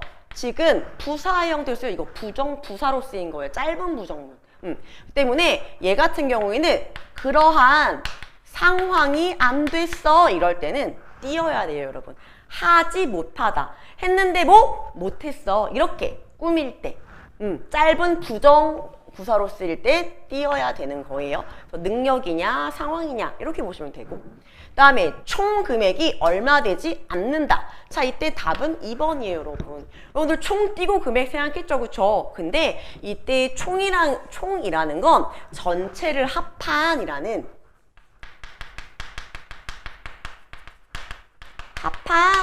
뜻을 지니고 있는 접사예요, 접사. 접사는 붙여줘야죠, 여러분. 아, 그러면 총을 띄어야 되는 경우는 어떤 경우예요? 라고 물어보신다면 이 총이 뭐일 때? 관형사일 때. 관형사는 체연을 수식하잖아요, 그렇죠? 그래서 보통 총 20개 이런 식으로 나올 때 띄어 쓰는 거예요. 총 10명 이럴 때 띄어 쓰는 거예요. 그 다음에 한 달 간 했어요, 여러분. 이 간은요, 기간을 나타내는 접사예요. 그럼 당연히 앞말에 붙이는 게 맞아요. 그 다음에 달, 한 달, 두 달, 세 달 이거 뭐예요? 수관형사. 그래서 관형사, 달은 명사. 명사 뒤 접사. 당연히 관형사하고 명사는 띄었어야죠. 틀렸어요. 그 다음에 제문제. 제라는 건요, 여러분 한자라서 조금 어려우실 수 있어요. 그래서 이거는 여러라는 뜻을 갖고 있는 관형사예요. 문제인데 어떤 문제? 여러 문제. 이렇게. 그래서 이때 제문제 띄어야 돼요. 그래서 얘 틀렸어요. 그 다음에 해야 할지 이때 고민할 수 있었을 것 같아요. 이 지가 의존명사가 아닐까라는. 근데 얘는 원형이 해야 하다가 원형이죠. 그렇기 때문에 해야 본동사, 하다 보조동사. 그래서 띄어 쓰는 게 원칙. 그러면 이때 이 리을지는 뭐다? 어미다. 당연히 붙여야 되겠죠, 여러분. 그래서 예를 쓰면 해야 띄고 할지 붙여야 돼요. 그러면 이 지가 언제 의존명사예요? 언제 띄어야 돼요? 의존명사가 지인 경우는요, 여러분 어떠한 동안이라는 걸 나타내는 이럴 때. 예를 들면 그가 떠난 지 오래되었다. 이럴 때 띄는 지예요. 되셨나요? 그래서 띄어쓰기 아마 공부를 하셨다고 해도 이건 조금 헷갈리셨을 수도 있지 않아요. 원래 워낙에 띄어쓰기를 어려워하시고 당연히 국어에서 띄어쓰기가 제일 어렵다고 저도 생각해요. 맞춤법 띄어쓰기 어렵죠, 여러분. 그래서 쉽지 않았을 거다라고 생각이 들었어요. 그 다음에 로마자. 이거는요, 여러분 저는 칭찬해요. 작년에 나왔던 조항조서 정말 너무 쉽게 풀 수 있게 만들어 놨는데 외래어 로마자 했을 때, 자, 이때 로마자 제가 분명히 나오는 것만 나온다라고 말씀드렸어요. 그래서 일단은 로마자 표기했을 때 의문 변동 반영한다, 한다, 반영한다. 그래서 이거 발음하면 뭐예요? 비음화 때문에 노 비음화 현상 일어났어요. 그러면 이거 의문 변동이 반영한다. 대표의 대표. 그래서 로가 아니라 뭐예요? 노. 아, 안 되네. 답은 셋 중에 하나겠다. 그죠? 다음에 여러분들 이거 물론 공부를 좀 하셨다 그러면 여러분 다만 조항이 제가 중요하다고 말씀드렸어요. 자, 다만 했을 때 이 의 발음 어떻게 하냐? 의는 UI로 발음한다라는 게 자음이 붙어있고 광희문을 배웠단 말이에요. 자, 원래 자음을 첫 소리로 가지고 있는 의는 이로 발음이 되더라도 의로 발음한다라는 조항이 원래 중요한 조항인데요. 이건 자음을 첫 소리로 갖는 게 아니죠. 그냥 뭘 물어본 거예요? 의를 물어본 거란 말이에요. 그러니까 여기서 여러분 그 표를 다 외우셨나요? 그 표를 다 외우셨나요? 외우신 분들도 있으실 거고 외우지 못하신 분들도 계실 거예요. 근데 그 다만 조항은 중요하기 때문에 대부분 알고 계실 거예요. 그래서 그때 의로 발음한다 라고 했을 때 UI로 발음한다 이렇게 적혀 있단 말이에요. 그래서 얘 여기까지가 여죠. 의, 얘구나. 그러면 얘는 뭐예요? 이게 의예요, 여러분. 의. 얘가 이. 이렇게 하면 안 되는 거죠. 그래서 안 되는 거죠. 얘네 안 되네요. 답 2번. 이렇게 보는 거예요. 그다음에 맨날 여러분 이거 맨날 나와요. 신라. 니은이 리을 만나면 리을 되는 거 이거 뭐예요? 유음화. 유음화는 적용하는 거죠. 그래서 리을일 때는 뭐다? L로 됩니다. 그래서 얘 맞구나. 요렇게. 신라 안 되죠. 그죠? 그래서 했던 거에서 여기가 지금 다만조항. 그래서 여러분들 그 로마자나 외래어 표기법 제가 그렇게 많이 보실 필요 없다고 말씀드렸어요. 외래어는 조항 필요 없다. 외우셔야 된다. 그래서 일상생활에 많이 사용하셔라. 로마자 나오는 것만 나온다. 다만조항, 문법의 다만조항은 무조건 중요하다. 독도에도 다만 마찬가지인 것처럼요, 여러분. 그게 풀 수 있는 문제. 그 다음에 적절한 거 고르래요. 이게 조금 뭔가 좀 딱 떨어지는 이런 느낌은 아니었던 글이다 싶어요. 자, 그래서 보면은 일단 선지도 길고, 그래서 일단 어떻게 표현인지 모르겠지만, 현대화 과정에서 부각된 게 뭔지, 환경운동에 대한 거, 환경운동 올든 패러독스, 그 다음에 이해관계, 대규모 이해관계, 소규모 이런 거, 그 다음에 환경물 이렇게 나왔어요. 자, 볼게요. 첫 번째 문단부터. 환경보호는 정도 차이는 있을지라도 모든 사람의 이익에 도움이 되는 일이라고 주장하는 사람도 있다. 자, 초창기 환경운동의 목표는요. 전통적인 자연보호 곧 이꼬르 특정 습지, 특정 조류 보호하려는 좁은 생각을 극복하는 거예요. 그럼 이 얘기는 특정한 애들 한다, 안 한다? 안 한다. 이걸 극복한다는 건 모든 애들을 보호하는 거 이게 목표였다는 얘기예요. 그렇지만 특정 종의 동물이나 식물에 대한 사랑에서는 열정적인 투쟁 요구 생기는 반면 대조. 대상을 특정하지 않으면 어딘지 모르게 산만한 게 팩트다. 이게 뭐예요? 내가 특정 종물, 내가 만약에 장미를 예뻐요. 그럼 장미를 막 엄청 열심히 키운다고. 근데 내가 이걸 정하지 않았어요. 그러니까 다 좋아. 식물은 다 좋아. 이러면 어딘지 모르게 정신없는 게 사실이다. 바로 그래 생겨나는 것이 올슨 패러독스다. 올슨 패러독스. 이것은 특별한 공동 이해관계로 묶인 소규모 그룹이 얼굴을 맞대고 단호 일을 추진할 때 대단히 애매한 일반적 이해를 가진 랜덤, 익명, 누군지 모르는 대규모 집단보다 너보다니 언니.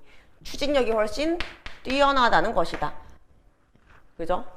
이런 역설대로 패러독스가 역설이죠. 소규모 그룹에는 로비할 좋은 기회가 주어지고 마찬가지로 특정 사안을 반대하는 지역 저항 운동이 성공을 거둘 수 있다. 그렇기 때문에 포괄적 넓은 의미에서 환경 정책이 아주 까다로워진다. 왜? 역설을 가지고 있기 때문에. 그럼 선지 볼 수 있는 거 볼게요. 자, 일단은 이건 아직 안 나왔어요. 현대화 과정이라는 말이 안 나왔고 환경운동에 대해서 나왔죠. 특정 생물 집단의 번식과 지속을 보존하는 것에서 시작하여 환경운동의 시작은요 뭐예요? 특정 아니라고 했어요. 특정 아니다.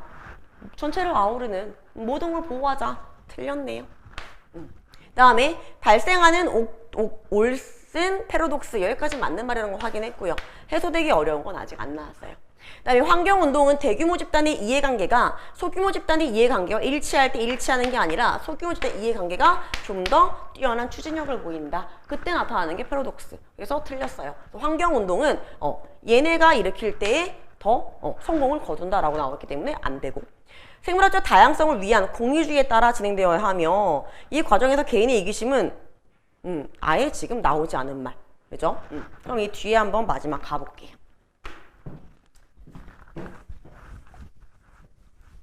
무조건적인 타당성을 갖는 환경법을 요구하는 환경정책에 대해 나왔어요.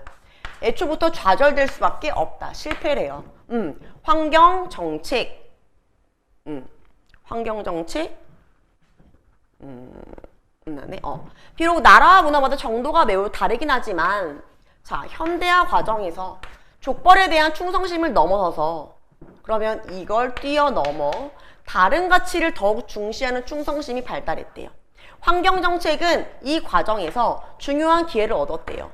이기적인 이해관계를 뛰어넘어 이거 아니라 환경 전체를 바라보는 안목이 현대화 과정에서 발달했다. 그러면 현대화 과정에서 발달하게 된 건 뭐다? 인간의 이기적 이해관계를 넘어선 뭐다? 환경 전체를 바라보는 안목인 거지 인간의 이기적 부각된 게 인간의 이기적 이해관계가 아니란 얘기죠. 틀렸네요. 동시에 플러스 물론 자신의 직접적인 생활 환경을 지키려는 각오가 뭐예요? 인간의 이기심도 환경 정책에 결정 영향을 미친다. 정리해요. 이처럼 환경운동은 완전히 보편적인 방향으로 발달하기는 힘들다. 이거 안 된다고요. 우선 자신의 이해관계부터 생각하는 인간의 본성이 뭐예요? 이기심 탓에. 근본적인 긴장은 항상 사라지지 않는다. 패러독스는 항상 있다. 이 얘기죠. 그래서 답은 몇 번이에요?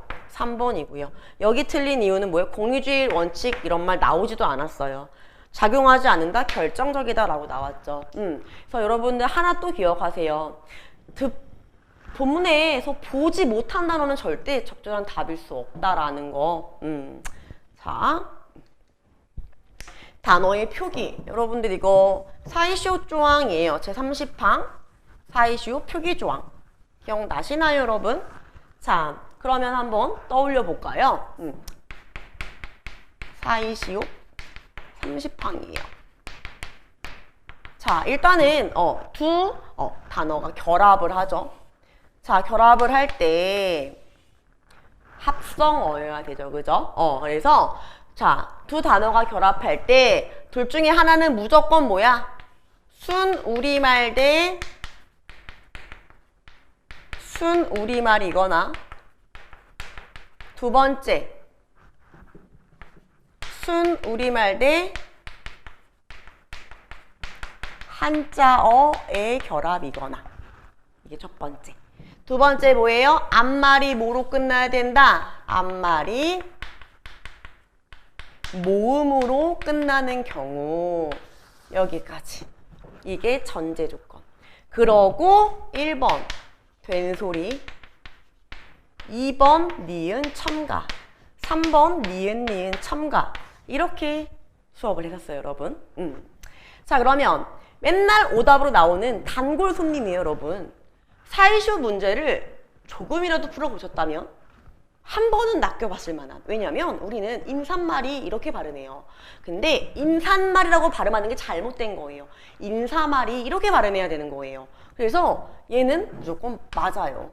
한자어 대 순우리말이긴 하지만 얘 발음이 인산말 이렇게 뭐야? 한자어 대 순우리말 니은 첨가라고 보면 안 된다고요. 얘는 그냥 인사말 이게 표준 발음이에요. 그래서 틀렸구나 보였을 거예요. 했던 거 나왔죠. 등교, 학교, 교, 등교, 하교 이렇게 바꿀 수 있다. 한자어는 한자어 대 순우리말. 이거 조건 충족했어요. 앞말 모음으로 끝났고 등교 플러스 길. 앞말이 모음으로 끝났고 뒷말에 등교 길. 된소리로 발음되면 사이시옷을 받쳐 적는다. 그래서 뭔 거예요? 사이시옷 받쳐 적은 거예요. 그죠? 그래서 등교길, 등교길 발음 두 개죠. 빨래 플러스 줄. 빨래 순우리말 대 줄. 순우리말인데 발음했더니 빨래. 앞말 모음으로 끝났고 플러스 줄이니까. 앞말이 모음으로 끝났어요. 순우리말 대 순우리말. 충족했죠? 빨래 줄. 뒷말 된소리. 맞네요. 이제 두 개가 남았거든요, 여러분. 제가 그랬어요. 여러분 진짜 암기는 정말 그렇지만 원래 한자어 두 음절로 된 한자어는 사이쇼 표기하지 않는 게 맞죠. 한자어끼리 만나면 사이쇼 표기하면 안 되니까. 근데 예외가 몇 개? 6개의 예외가 있었어요. 그거 외우시라고 말씀드렸는데 근데 그걸 만약에 못 외우셨다. 나는 시간이 없었어요. 하실 수 있잖아요. 여러분들 국어만 하시는 게 아니니까 그 고충을 저도 이해합니다. 그래서 뭔가 좀 암기하는 문제 좀 안 냈으면 좋겠다라는 생각은 정말 항상 있어요, 여러분. 저도 이제 뭐 공무원 이런 건 아니잖아요, 여러분. 그러니까 저는 이제 국어를 하잖아요. 그러니까 뭐 저야 수업을 하도 오랫동안 했으니까 조항도 암기를 하고 있고 뭔가 문제를 많이 풀어봤으니까 이런 것들이 익숙할 수 있지만 여러분들은 국어를 중간에 좀 이렇게 놓으셨다가 이제 수험 과목이기 때문에 공부를 하시는 거라서 제가 느끼는 거랑 완전히 다를 거다라고 생각하는데요, 여러분. 그래서 제가 뭘 말씀드리고 싶냐면 여러분들이 막 그 지역적인 암기가 다 빠졌으면 좋겠다라는 생각을 너무 많이 하는 이유는 거기에 있는 거예요, 여러분. 그 국어를 암기를 시킨다 그러면 이거는 암기력 테스트가 아니냐라고 저는 생각합니다. 그래서 암기만 빠진다 그래도 여러분들이 일반적으로 문학을 분석하는 법, 일반적으로 독서를 하는 법, 독서를 읽는 법, 그다음에 일반적인 기초 한자, 뭐 기초 어휘 이런 것만 가지고도 충분히 평균 이상의 점수를 맞을 수 있다라는 거죠. 그래서 이번에 국회직 같은 걸 봤을 때 문법이 강화된 건 확실히 맞다라고. 그러니까 문법은 항상 그랬어요, 여러분. 군무원하고 국회직하고 문법이 굉장히 어려웠고 근데 느낌이 달라요. 군무원이 더 더러워요. 군무원은 암기 위주. 완전 암기. 막 듣보잡 이런 거 진짜 많았어요, 여러분. 정말 그거는 그 강사들이 봤어도 뭐야? 이게 뭐야? 이렇게 당연히 있어요, 여러분. 국회직 그 전까지 지금 고유어 문제 막 그랬단 말이에요. 근데 이제는 그런 게 좀 빠져서 정말 저는 천만다행이다 이 생각 진짜 많이 했어요, 여러분. 근데 지금 이렇게 나왔다 칠게요. 그럼 제가 수업 시간에 또 어떤 팁을 드렸냐?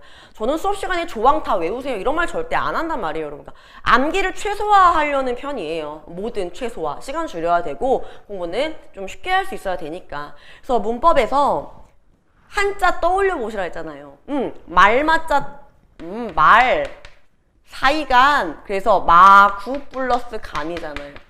그리고 이건 뭐예요? 한자어 대 한자어구나. 사이시옷 안 되겠구나. 그래서 마구 깐이라고 된 소리가 나지만 여기 첫 번째 조건을 충족하지 못하기 때문에 사이시옷 받치면 안 된다. 4번. 그다음에 새빵, 택간 내가 그걸 6개의 예외가 있다는 걸 암기는 못했지만 외워야 되는 한자어끼리 결합해서 외워야 되는 6개는 있는 걸 내가 알고 있어 라고 하시는 분들 계실 거예요. 근데 우리가 언제 새방이라는 단어를 보고 새를 놓는 방이라는 걸 알아요. 이런 건 일상생활에서 쓰이지 않죠. 새빵 있음, 새빵구함. 특히나 여기는 고시촌이라서 이런 거 되게 많이 붙어있죠, 여러분. 새빵이에요. 이게 6개 예외 중에 하나다. 그럼 예외 어떻게? 숫자, 횟수. 여러분 이거는 외울 필요 없이 누구나 다 아는 거 아니에요? 그쵸? 수자라고 쓰는 사람 없잖아요. 회수라고 쓰는 순간 의미가 달라지죠. 내나 이렇게 돼버리니까. 이거는 1회, 2회 이런 걸 말하는 거니까. 그래서 이는 다 알 수 있어요. 그 다음에 간 시리즈, 공간을 나타내는 공간점에서 간이 붙은 시리즈 3개가 있는 거예요. 그래서 곡간, 퇴간, 찻간 이렇게 공간을 나타내는 점미사 간 시리즈 3개 있구나. 그러고 새빵이 있는 거예요, 여러분. 그래서 6개 혹시 모르니까 공부하셨으면 좋겠어요. 자, 기영님 정말 너무나 또 고마웠어요. 왜 고마웠냐? 저도 뭐 한자 세대는 아니에요, 여러분. 제가 뭐 MG의 끝자락에 있기는 합니다만, 근데 그렇다고 해서 막 한자 세대는 아니에요. 그러니까 국어를 하도 오래 하니까 고전을 많이 하다 보니까, 그리고 한자 자격증 3급이 있긴 합니다만, 너무 그랬나? 그렇지만 저도 막 한자를 엄청 잘해서 막 이렇게 막 다니면서 막 한자 쫙쫙 읽고 막 이러지 않아요, 여러분. 그런데 그래서 한자 문제가 나온다거나 이러면 아 내가 아는 한자가 뭐가 있을까 막 한자성어 막 괜히 막 정말 어려운 거 나오는 거 아니야? 제가 아는 건 문학에 있거나 이렇게 교육과정에 있는 이런 한자성어들이에요.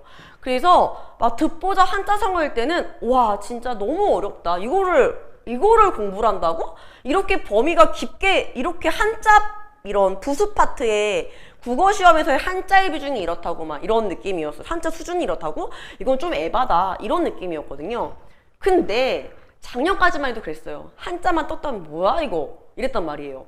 근데 뭐 천이무봉에서 여러분들은 학을 띄셨다고 막 말씀을 하시지만 그건 사실은 국어에 많이 나오는 필수 한자 성어긴 하예요 여러분. 근데 다른 것들 말씀드리는 거예요. 근데 여기 보세요 여러분.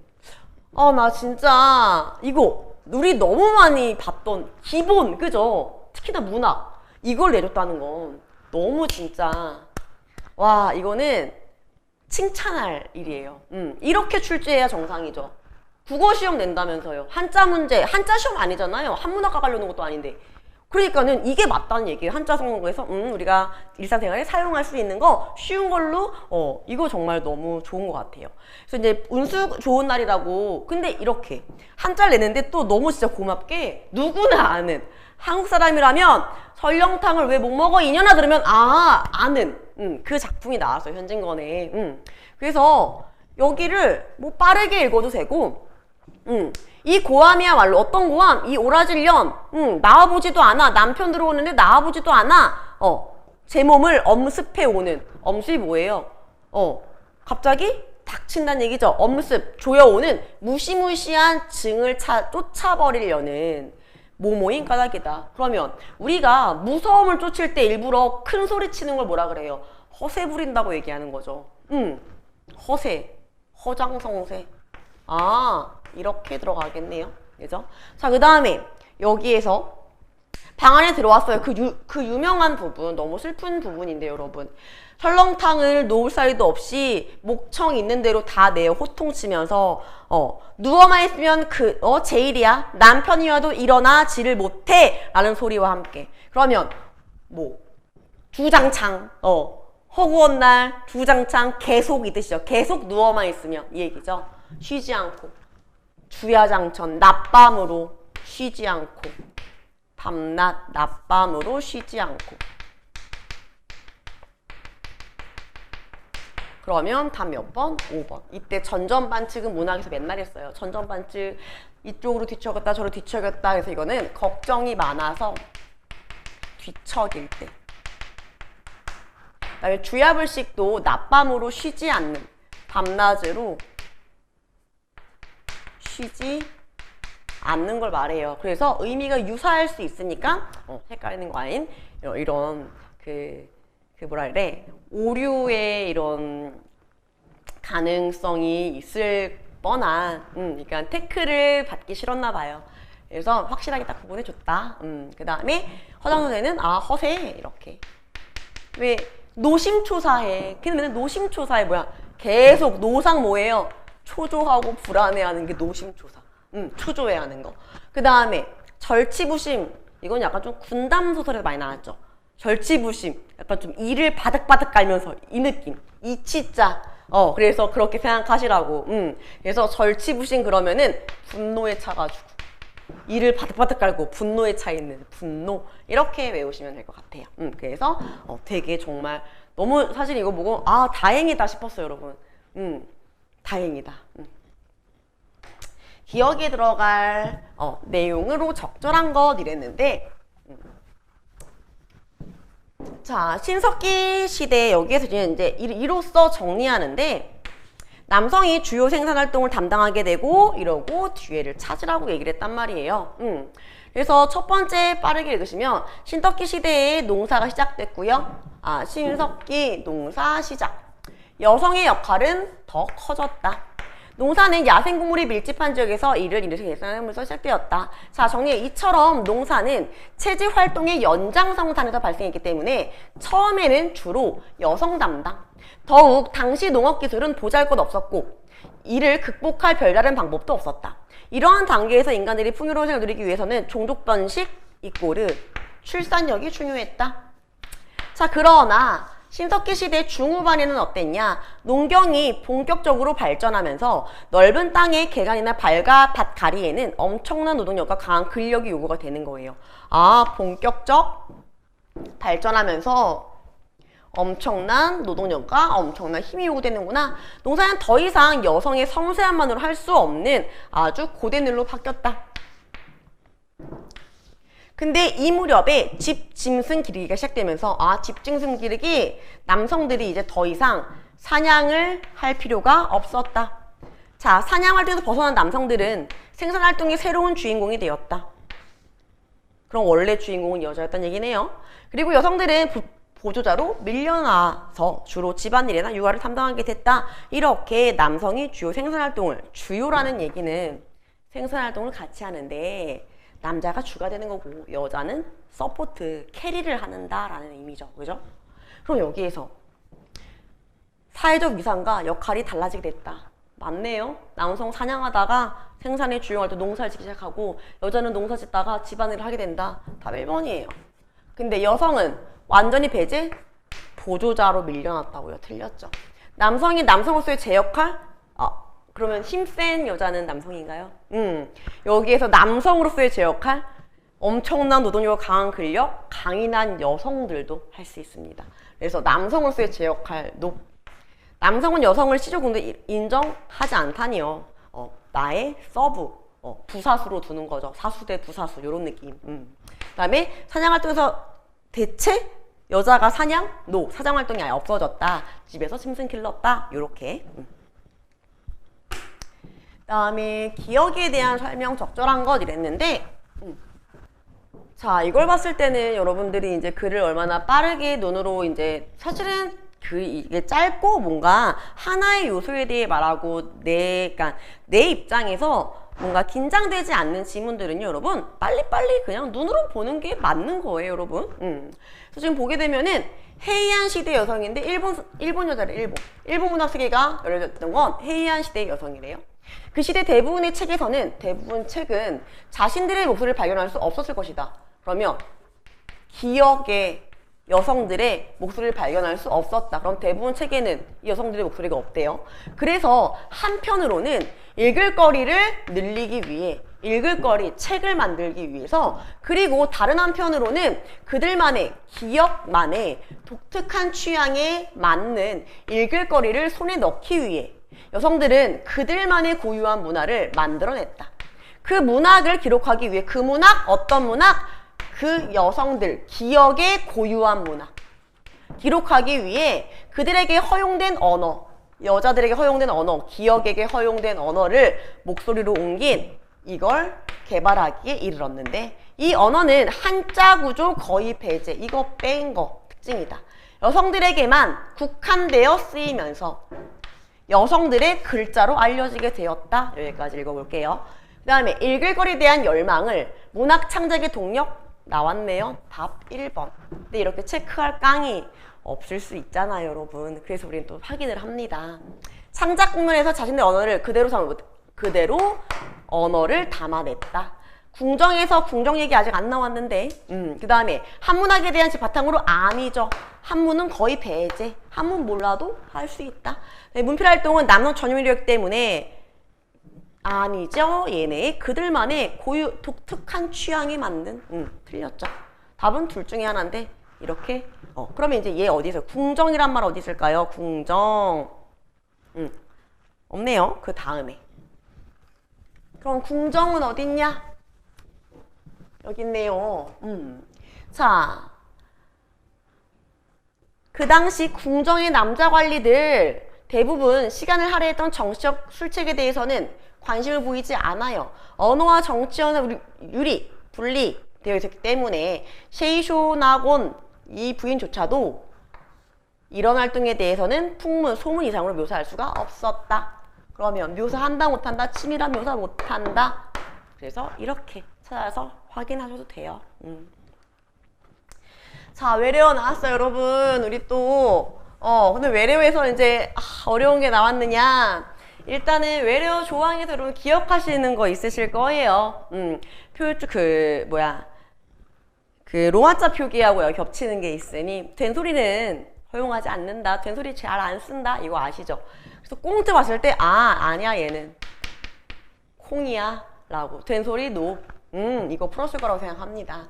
그 다음에 부패? 우리 다 요즘에 뭐라고 써 있어요? 이제 요즘에는 많이 표기를 바꿔놔서 귀패. 그래서 틀렸어. 이렇게 풀었을 것 같아요. 그 다음에 애드립에 능하다. 애드리브. 야, 애드립 하지 마랑 애드리브 하지 마. 애드리브라고 많이 봤었을 거라서 이거는 애드립이 아니라 애드리브. 여기 두 개가 이제 문제인데. 팜플렛 주세요. 이런 말 너무 많이 듣는단 말이에요. 그 다음에 제스민 차라고 안 하고 우리 자스민. 보통 우리 자스민 막 자스민, 어떤 경우는 자시민 이렇게 돼 있는데 헷갈렸어 이제. 나는 어느 커피숍에서도 제스민이란 말을 본 적이 없는 것 같은데 이런 느낌 나면 네, 옳은 건 3번. 그러면 팜플렛, 녹. 지금부터는 어떻게? 여행 정보 팸플릿 주세요. 이렇게. 그래서 많은 분들이 4번이랑 헷갈리시지 않았을까라고 생각을 합니다. 그래서 이렇게 하는 거. 조항 아니에요, 여러분. 외래어 조항 아니에요. 예문, 예시, 일상생활에 1년만 쓰시면 되는 거 아니에요? 1년만 쓰셔가지고 외우시는 거예요. 암기죠. 근데 여전히 암기가 없진 않다. 그런데 옛날처럼 얼토당토 않는 건 아니고 이렇게 일상생활을 하고 굉장히 조금 연관성이 높아진 것 같아요. 그 다음에 국회직에 작년에는 이렇게 지문 하나에 2개씩 있는 것들이 많이 나왔는데 근데 설명 방식으로 나와서 여러분 자 보면 그래서 이거를 어떻게 푸냐면 문제를 봤더니 서술 방식에 대한 건 사실 내용 문제가 아니잖아요. 그쵸? 그래서 예를 제시한다 찾는 거예요. 예를 제시한다 세 번째 문단의 첫 번째 예를 들어 보였을 거예요. 1번 맞구나. 아이고 1번 맞구나. 그 다음에 대비 서로 다른 내용 대비가 뭐예요? 다른 말로 바꾸라고요? 대조. 그럼 대조는 그러나 반면에 하지만 이런 거죠. 그러면 대조 그러나 여기 여기 지배할 수도 있다. 상황이 사람을 지배할 수도 있다. 그러나 사람들은 상황을 지배한다. 그러나 대조 맞네요. 자, 그 다음에 개념을 제시한다. 이런 걸 뭐라고 배웠죠? 뭐뭐란 뭐뭐다 정의. 그래서 핵심어는 작은 따옴표를 가지고 있는데 핵심어인 경우 정의를 많이 말해준다 라고. 마지막에 눈을 잠깐 들었더니 읽거나 들었던 단어 또는 정보가 이렇게 이런 현상을 이꼬르 이런 거라고 한다. 뭐뭐라고 한다. 정의 떴네요. 맞고요. 다음에 병렬 구조. 병렬이 뭐예요? 똑같은 거 2개 나열하는 거죠. 첫째, 둘째, 병렬적 제시. 맞네요. 그래서 답 몇 번? 실험 결과 5번. 이렇게 푸는 방법이 있고요. 아니면 그냥 아싸리 다 읽어보면 실험 결과가 없다는 것도 알 수가 있어요. 이거는 여러분들이 어느 정도의 본인에 따라 조금 달랐을 건데 제가 이제 이렇게 국어의 이런 설명 방식이나 수사법이나 이런 건 그냥 그걸 정확하게 탄탄하게 알고 있고 찾는 연습을 하시라고 말씀드렸던 게 이런 거 푸실 때 쓰시라고. 그다음에 윗글에 대한 이해로 조절하지 않은 거 볼게요. 자, 그러면 여기에서 첫 번째 줄이 사람과 상황이 서로 영향을 미치는 방식들을 몇 가지로 소개해 보도록 하겠대요. 그러면 사람과 상황이 영향을 미치는 방식이에요. 그럼 서로 영향을 미친다라는 뜻이네요. 그래서 1번이 그어지게 되는 거예요. 그래서 1번 맞는 말. 자, 그 다음에 첫째, 상황이 사람을 선택한대요. 모든 사람이 자신이 원하는 상황에 놓일 수는 없대요. 제한된 상황은 우리로 하여금 뭘 할 수 있는지 기회를 뺏어가기도 한대요. 자, 예를 들어 예시 있고요. 아무것도 선택할 수 없는 경제적 어려움에 처해 있거나 또는 자, 부모 학대로 인해 지속적인 피해를 입고 있는 상황은 자신의 의지나 책임이 아닌 절대적 상황이 그런 경우다. 이때는 선지 박사가 무력감을 경험하게 된대요. 그러면은 선지가 여기 부모의 학대 같은 상황은 절대적 상황 3번도 맞네요. 그죠? 그 다음에 둘째, 이번엔 사람이 상황을 선택하는 경우래요. 이땐 자신의 욕망이나 목표에 맞는 길을 제공하는 상황을 선택할 수 있는데 일상을 살아가면서 합리적인 판단을 한대요. 자, 예를 들어 몸이 아프면 상황을 설명하고 조퇴하는 거. 이게 합리적인 판단을 해. 예를 들면 우리 조퇴하는 거 설명하고. 그런데 사회적 압력이나 압박들이 단순히 직장에서 이런 상황이 아니고 더 본질적인 경우가 있대요. 그러면 이거는 선지 어디요? 여기 4번. 몸이 아플 때 상황을 설명하고 조퇴하는 건 합리적인 판단의 일종이다. 그래서 합리적인 판단의 예로 준 거니까 이것도 맞는 말. 그러면 둘 중에 하나인데 예를 들어 아까 그러나를 찾았으면 사실은 얘를 바로 풀 수 있어요. 이유는 그러나 뒤에 있는 거 중요하다고 말씀드렸어요. 항상 마지막 문장 중요하다고 말씀드렸고요. 네, 그러나 대부분 사람들은 스스로 상황을 지배해 나가기 때문에 범죄를 저지르지 않는다라고 말했어요. 그 다음에 그래서 이 불경에 처하면 사람들은 지배할 수 없다? 2번이 틀렸죠. 대부분 상황을 지배해 나가기 때문에 이렇게. 그럼 경제적 불균형처럼 가지고 있는 왜곡된 관념들로 착각하면 이럴 수도 있지만 근데 대부분 사람들은 상황을 지배해 나간다. 그래서 이때 상황이 경제적 불균형 같은 상황. 이거 조합하니까 정답 선지 나왔고요. 그 다음에 점화되는 거. 사람들이 공통으로 가진 공격성이라도 상황에 따라 다르게 점화된다. 상황에 따라 사람들의 다른 측면이 점화되기도 한다. 공통으로 갖고 있는 이런 것도 상황에 따라 점화되는 것이 다르다. 그래서 맨 마지막에 나와 있었어요. 그래서 푸는 거. 자, 마지막이 이제 이거 한시인데요, 여러분. 한시를 이렇게 풀이해 놓은 거예요. 자, 조발이 일찌감치 출발한다라는 건데요. 자, 그러면 이거는 대표 작품이 아니에요, 여러분. 그렇기 때문에 이거 먼저 선지를 먼저 보시는 게 맞고 화자 중심, 화자가 있나? 나란 단어가 없단 말이에요. 읽어볼까요? 첫 닭은 시간적 배경, 첫 닭이 울었다. 꽃기호 그럼 당연히 시간 배경 맞죠? 첫 닭 언제 울? 새벽에 울잖아요. 아, 새벽. 맞네. 기억 맞아요. 그럼 또 이제 마음의 안정을 위해서 그거 주는 거야. 아, 기억 맞구나.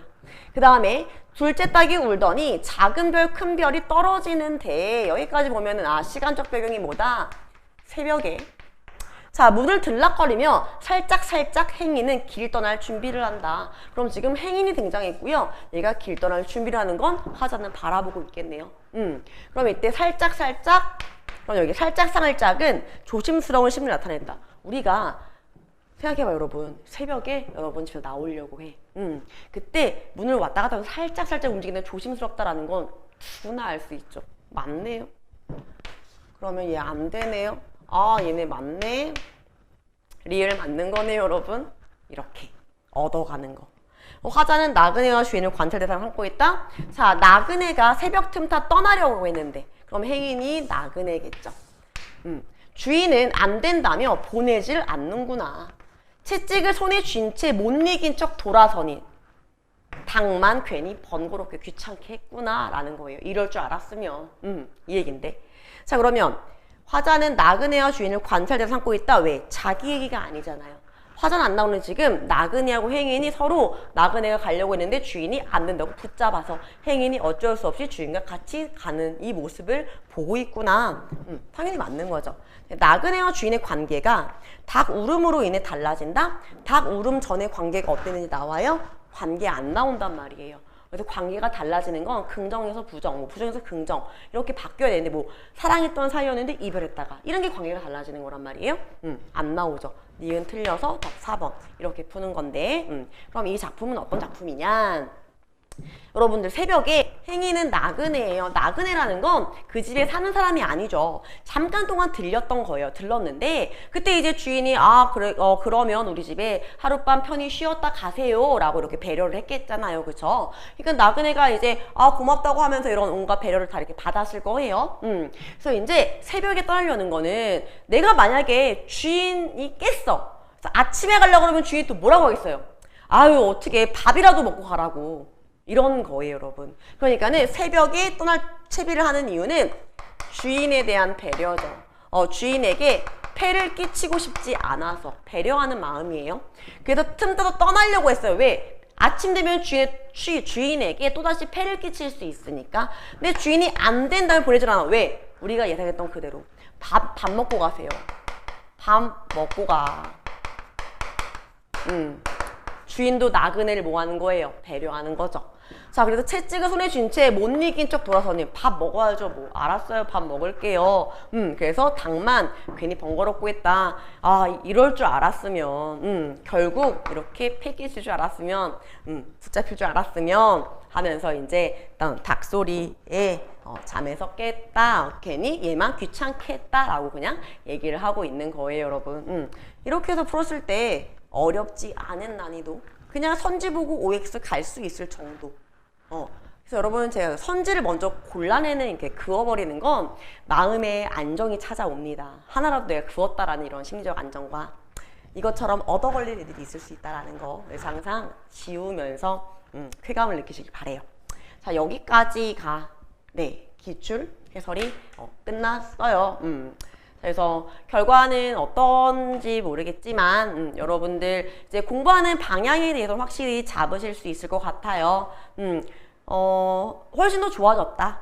국회직도 이제 8급이 마냥 엄청 어려워 외워야 돼 이런 건 아니다. 그다음에 국어를 정말 국문학과처럼 공부하는 건 절대 아니다. 그 다음에 한자 공부 안 해도 되는 거잖아요. 그죠? 한자 성어 일상생활에 많이 쓰이는 것들로 공부를 하겠다. 한자 파트, 어휘 파트는 그렇게만. 자, 그다음에 두 번째, 문학 같은 경우에는 분석법, 시, 현대시, 현대소설 이런 시하고 소설 읽는 법 정도만 알면 되겠다. 그것도 깊이 하는 게 아니라 많은 내용을 가볍게 뭔 얘기인지 가볍게 아는 거. 그 다음에 독서 같은 경우에는 분석법이 있지만 나에게 맞는 방법을 찾아야 되겠다. 하지만 공통인 건 문단이나 이런 핵심어나 핵심 문장 찾는 건 분석법에서 제가 말씀드린 거하고 똑같아요. 이렇게 여러 가지 방법이 있어요. 그거는 긴 지문을 읽는 꿀팁 그거를 보시면 될 것 같아요, 여러분. 거기에서 핵심어나 핵심 문장이 위치하는 건 다 똑같아요. 어떤 문단에서 위치하는지 처음, 마지막, 그다음에 이런 표지 같은 게 있어요. 그러나 뒤에 무조건 중요해요. 그러나 뒤에 하지만 그런데 이런 거예요. 나도 네가 좋아. 근데 그럼 그 친구는 내가 좋다라고 하지만 그건 중요한 게 아니잖아요. 그런데 뒤에가 중요한 말인 거죠. 그래서 우리가 글은요 사실은 여러분 말하는 거랑 똑같아요. 우리도 말할 때 중요하면 반복하죠. 글도 마찬가지예요. 그래서 반복되면 핵심은 핵심 문장인 거고요. 네, 그러나 이렇게 특히 다만 강조를 한다는 건 중요하다는 얘기죠. 그게 핵심 문장인 거고요. 그리고 우리가 모든 말 한 다음에 지금 저 맨 마지막에 제일 중요한 말을 하고 있다는 뜻이죠. 맨 마지막에 이번 시험 앞으로 어떻게 공부를 해야 되느냐 이 방향이 제일 중요한 거잖아요. 왜? 이미 시험은 치러진 거니까 이걸 바탕으로 공부를 하시려고 보시는 거잖아요. 그죠? 자, 이때 제일 중요한 건 앞으로 학습 방향이잖아요. 그러니까 지금 맨 마지막에 말하고 있는 거예요. 대부분이 미갈식이에요. 근데 처음에도 말했죠? 그래서 두 갈식이 있을 수 있어요. 그래서 이렇게 기억하시라는 거. 그래서 독서법 분석하는 거 그렇게 공부하시고 문법이 강화가 됐다. 그러니까 문법은 빡세게 좀 해야 되는구나. 이렇게 기억하시면 될 것 같습니다. 네, 좋은 결과 다들 있으셨길 바라고요. 네, 오늘도 공부하시느라 너무나 고생 많으셨습니다. 감사합니다.